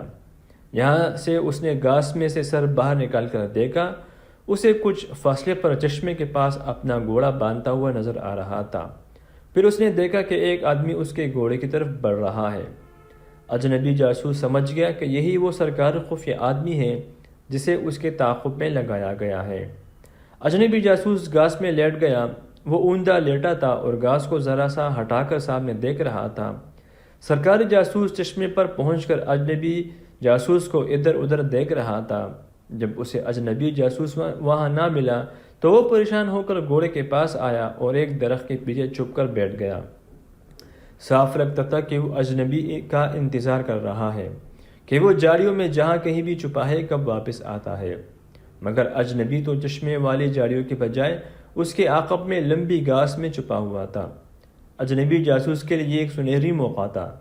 اس نے جیب میں سے خنجر نکال کر ہاتھ میں پکڑ لیا اور کوہنیوں کے بل گھاس میں رینگنے لگا۔ اس کا رخ سرکاری جاسوس کی طرف تھا۔ وہ اتنی احتیاط سے رینگ رہا تھا کہ خود اسے بھی گھاس پر اپنے رینگنے کی آواز سنائی نہیں دے رہی تھی۔ آہستہ آہستہ رینگتا ہوا اجنبی جاسوسی سرکار جاسوس کے عقب میں نکل آیا۔ وہ رک گیا۔ گھاس میں سے اس نے دیکھا کہ سرکاری جاسوس درخت کے پیچھے بیٹھا چشمے کی طرف دیکھ رہا تھا۔ اجنبی کی طرف اس کی پیٹھ تھی۔ اجنبی جاسوس زہریلے سانپ کی طرح آہستہ آہستہ رینگتا سرکاری جاسوس کے بالکل قریب آ گیا۔ اب اسے سرکاری جاسوس کی سانس لینے کی آواز بھی آ رہی تھی۔ اب زیادہ دیر انتظار کرنے یا سوچنے کا وقت نہیں تھا۔ تیز خنجر اس کے سیدھے ہاتھ میں تھا۔ اس نے وہیں سے لیٹے لیٹے اچھل کر سرکاری جاسوس پر چھلانگ لگا دی۔ سرکاری جاسوس پر گرنے کے ساتھ ہی اجنبی کا خنجر اس کے پسلیوں کو چیرتا ہوا دوسری طرف نکل گیا۔ ایک ہلکی سی چیخ سرکاری جاسوس کے حلق سے بلند ہوئی اور دوسرے وار پر وہ بے جان ہو کر دوسری طرف لڑک گیا۔ اجنبی جاسوس نے اس کی گردن کاٹ ڈالی۔ اس کام سے فارغ ہو کر اجنبی جاسوس نے چشمے پر سے ہاتھ دھوئے اور گھوڑے پر بیٹھ کر جتنی جلدی ہو سکتا تھا وہاں سے دور نکل گیا۔ اس کو اطمینان ہو گیا تھا کہ اس نے اپنے دشمن سے پیچھا چھڑا لیا ہے۔ وہ مطمئن ہو کر راستے طے کرتا سرنگا پٹم پہنچ گیا۔ انگریز جنرل بروک نے اجنبی کے جانے کے بعد خط پڑھا جو وزیر خاص غدار میر صادق نے بھیجا تھا تو بڑا پریشان ہوا۔ خط میں لکھا تھا، میں زیادہ دیر نہیں لکھ سکتا، بس یوں سمجھ لیں کہ میرا راز فاش ہو گیا ہے۔ جس منصوبے کا ہم نے کام کرنا تھا وہ ابھی ملتوی سمجھو۔ بہت جلد حالات درست ہوں گے تو میں منصوبے پر عمل شروع کر دوں گا۔ انگریز جنرل نے اسی وقت کیپٹن ہنری کو اپنے قلعے میں بلوانے کے لیے آدمی دوڑایا۔ شام کو کیپٹن ہنری بھی آ گیا۔ جنرل بروک نے غدار میر صادق کا خط نکال کر اس کے سامنے رکھ دیا۔ کیپٹن ہنری نے خط پڑھنے کے بعد کہا، کہیں میر صادق ہم سے بھی غداری تو نہیں کر رہا؟ جنرل بروک مسکرایا، نہیں، وہ ایسا نہیں کر سکتا۔ ایسا کرنے کی اسے کوئی ضرورت نہیں کیونکہ غداری کی اس کو ہم سے زیادہ ضرورت ہے۔ وہ سرنگا پٹم کا گورنر بننے کی خواہش رکھتا تھا۔ کیپٹن ہنری بولا، تو پھر اس کا مطلب ہے کہ ہمارے منصوبے کی بات سلطان ٹیپو کو معلوم ہو گئی ہے۔ یہ تو خطرناک بات ہے۔ اگر سلطان ٹیپو کو اس کا علم ہو گیا ہوتا تو وہ میر صادق کو اسی وقت گردن اڑا دیتا، جبکہ سلطان نے ایسا نہیں کیا۔ یہ کیا راز ہے؟ جنرل بروک اٹھ کر کمرے میں ٹہلنے لگا، پر اس نے پائپ سگا لیا اور بولا، کیپٹن ہنری، حالات کا تقاضا یہی ہے کہ ہمیں میر صادق کو کچھ وقت دینا ہوگا۔ کیپٹن ہنری نے کہا، اور اگر سلطان ٹیپو سے اسی دوران جنگ ہو گئی تو اس کے راکٹ ہماری فوج میں کلبلی مچا دیں گے۔ اس کا بھی علاج تلاش کر لیا جائے گا۔ تم قہوہ پیو۔ یہ کہہ کر جنرل بروک پیالوں میں قہوہ ڈالنے لگا۔ اس واقعہ کو 2 ہی دن گزرے تھے کہ قلعہ بنڈیال پالی سے کرنل ہوپڑ انگریز فوج کا ایک لشکر لے کر جنرل بروک کے قلعے میں آ گیا۔ جنرل بروک نے قلعے سے باہر نکل کر اس کا استقبال کیا اور پوچھا، کرنل یہ اتنی فوج کہاں سے آ گئی اور کس لیے؟ کرنل بولا، اندر چلو، اندر چل کر بات کرتے ہیں۔ کمرے میں آ کر کرنل ہوپر نے جنرل بروک سے کہا، لارڈ ڈیوک آف ویلنگٹن خود فوج کی باری نفری لے کر یہاں پہنچنے والا ہے۔ اس کی وجہ صرف یہ ہے کہ ہم سلطان ٹیپو کے دارالحکومت پر ایک آخری اور بھرپور حملہ کرنے والے ہیں۔ جنرل بروک اسے دیکھتا رہ گیا اور پوچھا، کیا ہمارے پاس اتنی رسد ہے کہ ہم سرنگا پٹم کا لمبی مدت تک محاصرہ کر سکیں گے؟ اس کی تم فکر نہ کرو، نظام دکن سے ہمارا معاہدہ ہو گیا ہے۔ اس کی طرف سے ہماری انگریز فوج کو رسد، خوراک اور ضرورت کا اسلحہ ہمارے خیموں تک پہنچتا رہے گا۔ جنرل بروک نے دوسرا سوال کیا، کیا لارڈ ڈیوک آف ویلنگٹن کا یہ آخری فیصلہ ہے؟ کرنل ہوپر نے قہوے کی پیالی اٹھاتے ہوئے کہا، یہ فیصلہ انگلستان میں بادشاہ نے کیا ہے۔ کیا اب بھی تم میں سے کوئی سوال پوچھے گا؟ جنرل بروک مسکرایا اور بولا، اوئے کرنل، ہم آج ہی تیاری شروع کر دیں گے۔ یہ بتاؤ کہ انگریز فوج کس روز کوچ کرے گی؟ کرنل نے کہا، اس کا فیصلہ لارڈ ڈیوک آف ویلنگٹن خود آ کر کرے گا۔ میرا خیال ہے کہ لارڈ اپنی فوج کو لے کر پرسوں تک قلعے میں پہنچ جائے گا۔ کیا کیپٹن ہنری کی فوج حصہ نہیں لے گی؟ بروک نے پوچھا۔ کرنل نے کہا، کیپٹن ہنری کی فوج سرنگا پٹم کے قلعے کے باہر ہم سے آ ملے گی۔ تیسرے روز لارڈ ڈیوک آف ویلنگٹن بھی اپنی فوج کے 2 دستے لے کر قلعے میں پہنچ گیا۔ لارڈ ڈیوک آف ویلنگٹن اپنی پوری وردی میں تھا۔ کرنل ہوپر اور جنرل بروک نے اسے سلوٹ کیا اور بڑے احترام سے قلعے میں لے گئے۔ لارڈ نے اندر آتے ہی اپنے دستانے اتارتے ہوئے کہا، سرنگا پٹم کا نقشہ میز پر پھیلا دیا جائے۔ جنرل بروک نے اس وقت الماری میں سے چمڑے کا بنا ہوا سرنگا پٹم کے قلعے کے آس پاس کا نقشہ کھول کر میز پر پھیلا دیا۔ لارڈ ڈیوک آف ویلنگٹن اس پر جھک کر غور سے دیکھنے لگا، پھر اس نے ایک جگہ انگلی رکھی اور کہا، ہماری فوج کا ایک حصہ ادھر سے قلعے پر حملہ کرے گا، دوسرا حصہ دوسرے دروازے کی طرف سے آگے بڑھے گا۔ جنرل بروک نے کہا، سر، ہمیں سلطان کے راکٹوں کی آگ سے اپنی فوج کو بچانا ہوگا۔ لارڈ ڈیوک آف ویلنگٹن نے کسی قدر تلخ لہجے میں کہا، جنرل، اگر آسمان سے تاروں کے پتھر بھی برس رہے ہوں گے تب بھی ہمارا حملہ جاری رہے گا۔ ہم سلطان کے راکٹوں کی پرواہ نہیں کریں گے۔ ہمیں ہر حالت میں سرنگا پٹم پر برطانیہ کا جھنڈا لہرانا ہے۔ جنرل بروک یس سر کہہ کر خاموش ہو گیا۔ اس میٹنگ سے اگلے روز انگریز فوج نے قلعے سے نکل کر سرنگا پٹم کی طرف پیش قدمی شروع کر دی۔ فوج کے ساتھ توپیں بھی تھی، گھوڑ سوار اور اونٹ سوار دستے بھی تھے۔ لارڈ ڈیوک آف ویلنگٹن اس انگریز فوج کی کمان کر رہا تھا۔ لارڈ ڈیوک آف ویلنگٹن بڑی خاموشی سے سلطان کے قلعے پر حملہ کر کے قلعے کے اندر گھس جانے کا پروگرام بنا چلا تھا۔ چنانچہ فوج کی روانگی کو رازداری میں رکھا گیا تھا۔ اسی مقصد کے لیے انگریز فوج نے جنگل میں وہ راستہ اختیار کیا تھا جو ایک ویران پہاڑی سلسلے سے گزرتا تھا۔ اس طرف آبادی نہیں تھی، چنانچہ لارڈ ڈیوک آف ویلنگٹن کو یقین تھا کہ کوئی دیہاتی سلطان کو جا کر انگریز فوج کی آمد کی خبر نہیں دے سکتا۔ اس وقت لوگوں کو خبر ہوئی کہ انگریز چڑھائی کرتا سرنگا پٹم پہنچ گیا ہے۔ اس وقت سلطان ٹیپو راکیساس فیکٹری میں تیار شدہ اسلحے کا معائنہ کر رہا تھا کہ ایک اہلکار نے آ کر اسے انگریز لشکر کی خبر دی۔ سلطان اپنے معائنے کو ادھورا چھوڑ کر فوراً قلعے میں پہنچا اور سپہ سالار کو طلب کر کے قلعے کی چھت پر آ گیا۔ اس وقت دوپہر کا وقت تھا اور دھوپ نکلی ہوئی تھی۔ سلطان نے کسی قدر ناراضگی کا اظہار کرتے ہوئے کہا، کہاں سویا ہوا تھا ہمارا سوراخ رسانی کا محکمہ؟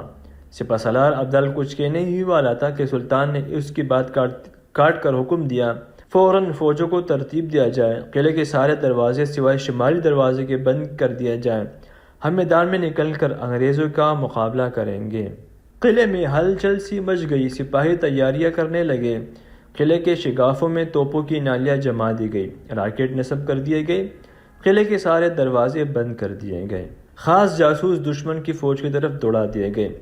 انہوں نے آ کر اطلاع دی کہ انگریز فوج دریا کے کنارے پڑاؤ ڈال چکی ہے اور ان کا ارادہ رات آرام کر کے صبح حملے کرنے کا ہے۔ سلطان نے سپہ سالار کی طرف متوجہ ہو کر کہا، یہ انگریزوں کی چال بھی ہو سکتی ہے، فوجوں کو شمال دروازے کے باہر ترتیب دیا جائے، ہو سکتا ہے دشمن اچانک حملہ کر دے۔ چنانچہ انگریز سپاہ نے رات بھر آرام کیا اور منہ اندھیرے جنگ کا بگل بجا دیا گیا۔ سپاہی تیار ہو گئے۔ اس وقت تک کیپٹن ہنری کے باقی دستے بھی وہاں انگریز فوج سے آ ملے تھے۔ فوج نے پیش قدمی شروع کر دی۔ دوسری طرف قلعے کے باہر سلطان کی فوج کے دستے پہلے سے موجود تھے۔ دونوں فوجوں کے گھڑ سوار دستے بندوق تانے ایک دوسرے کی طرف گھوڑے دوڑاتے بڑھے، آپس میں ٹکرائے اور گھمسان کی جنگ شروع ہو گئی۔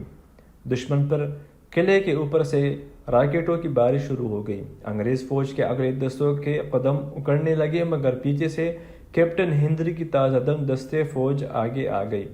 سلطان خود اس معرکے میں مجاہدوں کے ساتھ شانے سے شانہ ملا کر لڑ رہا تھا۔ اس کی تلوار جدھر اڑتی لاشوں کے ڈھیر لگ جاتے۔ وہ بے جگری سے دشمن کے سر پر بجلی بن کر ٹوٹا اور دشمن کے سپاہیوں کے ٹکڑے اڑنے لگے، مگر دوپہر تک انگریزوں کو نظام دکن کی تازہ کمک مل گئی۔ سلطان کی فوج صبح سے جنگ کر رہی تھی۔ اس نے فوج کو واپس قلعے میں جانے کا حکم دیا۔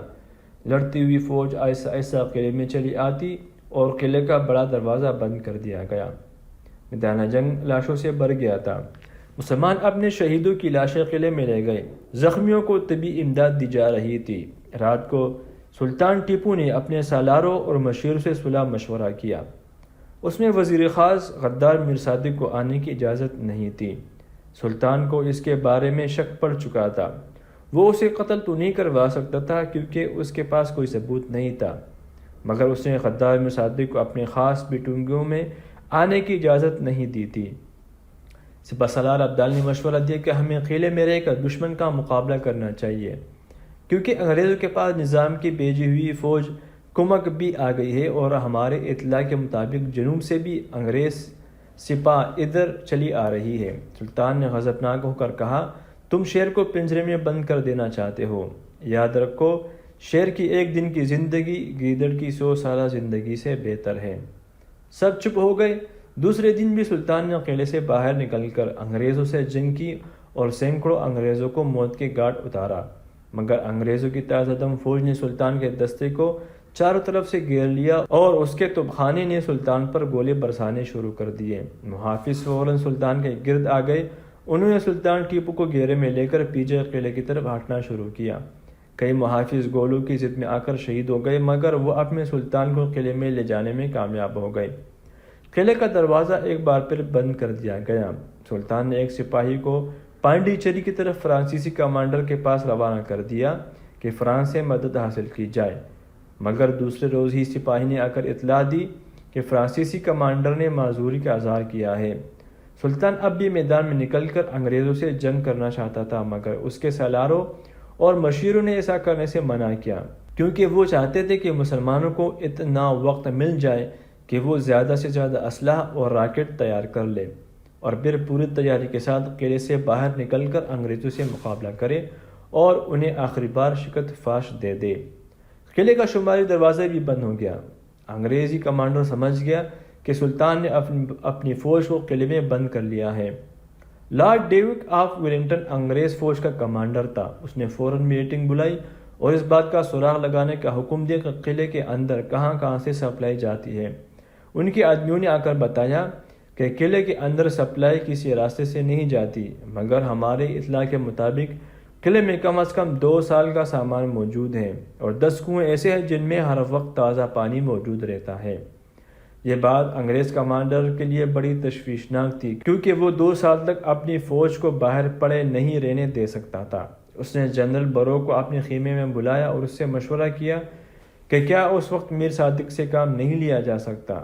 جنرل بروک نے کہا، میر صادق سے ہمارا رابطہ ٹوٹ چکا ہے اور اب تو وہ قلعے کے اندر ہی بند ہے۔ ہمارا کوئی آدمی اسے قلعے میں پیغام بھی نہیں پہنچا سکتا۔ انگریز کمانڈر سوچنے لگا۔ اس کی سمجھ میں اس مسئلے کا کوئی حل نہیں آ رہا تھا۔ کافی سوچ بچار کے بعد اس نے جنرل سے کہا، جنرل، کسی طرح میر صادق سے رابطہ پیدا کرنے کی کوشش کرو اور اسے 50,000 پاؤنڈ رشوت کی رقم پہنچا کر یہ پیغام بھی پہنچاؤ، اگر وہ کسی طریقے سے انگریز فوج کو قلعے میں داخل ہونے کا کوئی راستہ بتا دے تو اسے اس رقم سے 10 گنا زیادہ رقم ہم انعام میں دیں گے اور اسے سرنگا پٹم کا گورنر بنا دیا جائے گا۔ یہ ہمارا ان سے وعدہ ہے۔ جنرل بروک نے کہا میں کوشش کرتا ہوں۔ دوسرا سارا دن جنرل بروک یہی سوچتا رہا کہ میر صادق تک کیسے انگریز کمانڈر کا پیغام پہنچایا جائے۔ آخر اسے ایک اپنی ہی فوج کا گوسی مل گیا جس کا بھائی قلعے کے اندر رہتا تھا۔ جنرل بروک نے اسے کافی پیسے دے کر راضی کر لیا کہ وہ قلعے میں جا کر میر صادق تک اس کا خط پہنچا دے گا اور اس کا جواب بھی لے آئے گا۔ یہ گوسی خط کو کمرے کے ساتھ باندھ کر قلعے کی طرف چل پڑا۔ قلعے کے دروازے پر جا کر اس نے بلند آواز میں کہا، حضور میرا بھائی اندر رہتا ہے، ہماری ماں مر گئی ہے، میں اپنے بھائی کو ماں کی موت کی خبر دینے آیا ہوں، مجھے اندر جانے دیں۔ یہ جملہ اس نے میسور میں بولی جانے والی تامل زبان میں ادا کیا تھا۔ وہ اتنا رویا کہ اور اتنی آزاری کی قلعے کے دربار نے ہمدردی کے طور پر قلعے کا چھوٹا دروازہ کھول کر اسے اندر جانے کی اجازت دے دی۔ گوسی کا لباس اتنا پٹا ہوا اور گندا تھا کہ دربان نے اس کی تلاشی لینے کی بھی ضرورت محسوس نہ کی۔ گوسی دربان کو دعائیں دیتا سرنگا پٹم شہر میں داخل ہو گیا۔ وہ سیدھا اپنے بھائی کے گھر گیا۔ اس کا بھائی شاہی محل میں دربان تھا۔ جاتے ہی اس نے ساری بات بھائی کو بتا دی اور کہا کہ اگر تم یہ خط وزیر خاص تک پہنچا دو تو انگریز جنرل تمہیں بھی ہزاروں پاؤنڈ انعام دے گا۔ لالچی بھائی تیار ہو گیا۔ اس نے اسی شام غدار میر صادق کو حویلی میں جا کر اسے جنرل بروک کا خط دے دیا۔ غدار میر صادق نے خط پڑھا تو خاموشی سے غور کرتا رہا۔ وہ دل میں بہت خوش تھا کہ نہ صرف اسے نقد رقم ملے گی بلکہ وہ سرنگا پٹم کا گورنر بھی بن جائے گا۔ اس نے فوراً جواب لکھ کر دربان کے حوالے کیا۔ خط کے نیچے اس نے اپنے دستخط کیے اور دربان سے کہا، اگر تو نے یہ بات کسی پر ظاہر کی تو تمہارے سارے خاندان کو قتل کر دیا جائے گا۔ دربان نے ہاتھ باندھ کر کہا، حضور میں یہ حماقت کبھی نہیں کر سکتا۔ یہ پیغام انگریز کمانڈر تک پہنچ گیا۔ اس میں غدار میسور میر صادق نے انگریز کمانڈر کو ہدایت کی تھی کہ وہ کل شام کو قلعے کے جنوبی دیوار کی طرف سے حملہ کرے۔ قلعے کی جنوبی دیوار کمزور بھی ہے اور وہاں ایک چھوٹا دروازہ ہے جو میں اندر سے کھول دوں گا۔ یہ دروازہ ایک غار کا ہے جو قلعے کے محل میں جاتا ہے۔ انگریزوں کو اور کیا چاہیے تھا؟ انہیں تو بڑا سنہری موقع مل گیا تھا اور یہ موقع دشمن کو سلطان کے وزیر خاص ایک غدار میر صادق نے خود مہیا کر دیا تھا۔ کمانڈر ویلنگٹن نے فوج کو تیاری کا حکم دے دیا اور اعلان کر دیا کہ ہم آج شام ہوتے ہی قلعہ پر حملہ کرنے والے ہیں۔ جب سورج غروب ہوا تو انگریز فوج میں جنگ کا بگل بجا دیا گیا اور انگریز فوج گولہ باری کرتے قلعے کی طرف بڑھی۔ لارڈ ڈیوک آف ویلنگٹن یعنی انگریز فوج کا کمانڈر خود فوج کو لے کر قلعے کی جنوبی دیوار کی طرف بڑھا۔ قلعے پر سے مسلمان مجاہدوں نے راکٹوں کی بارش کر دی مگر انگریز فوج لاشوں کے اوپر سے گزر کر قلعے کی دیوار کی طرف بڑھتی رہی۔ غدار میر صادق نے قلعے کے خفیہ غار میں جا کر جنوبی دیوار کا دروازہ کھول دیا تھا۔ جب سلطان ٹیپو کی فوج نے دیکھا کہ دشمن جنوبی دیوار کے قریب پہنچنے والا ہے تو وہ بھی دشمن کے سامنے لوہے کی دیوار بن کر ڈٹ گئے، مگر انگریز فوج کے توپخانے نے بے پناہ گولہ باری شروع کر دی اور مسلمان شہید ہونے لگے۔ اس وقت سلطان ٹیپو شہر میسور قلعے کے اندر کانا کانے لگا تھا۔ یہ تاریخی واقعہ ہے اور تاریخی کتابوں میں درج ہے کہ سلطان ٹیپو نے ابھی پہلے نوالہ ہی اٹھایا تھا کہ ایک ملازم گھبرایا ہوا آیا اور اس نے اطلاع دی کہ قلعے کے جنوبی دیوار کا دروازہ کھل گیا ہے اور انگریز فوج اندر داخل ہونے والی ہے۔ سلطان ٹیپو نے یہ سن کر منہ کے قریب پہنچا ہوا نالا وہیں رکھ دیا، تلوار کھینچی اور غار میں سے گزر کر جنوبی دیوار کے کھلے دروازے پر پہنچ گیا، جہاں اس کے جانثار پیشگری سے انگریزوں کے سامنے لڑ رہے تھے اور شہید ہو رہے تھے مگر دشمن کو قلعے کے دروازے کے اندر داخل نہیں ہونے دے رہے تھے۔ سلطان نے اللہ اکبر کا نعرہ بلند کیا اور جنگ میں کود گیا۔ وہ دیوار کے شگاف کے باہر انگریزوں کے آگے ڈٹ گیا اور اتنی بے خوفی اور بہادری اور دلیری سے لڑنے لگا کہ ایک بار تو دیوار کے شگاف کے آگے آئے ہوئے انگریز فوجوں کے قدم اکڑ گئے۔ سلطان کی تلوار دشمن کے سپاہیوں کو کاٹتے چلی جا رہی تھی۔ دوسری طرف سے پاسدار ابدال بھی دشمن سے جنگ میں مصروف تھا۔ سلطان ٹیپو گھوڑے پر سوار نہیں تھا، وہ زمین پر ہی لڑ رہا تھا۔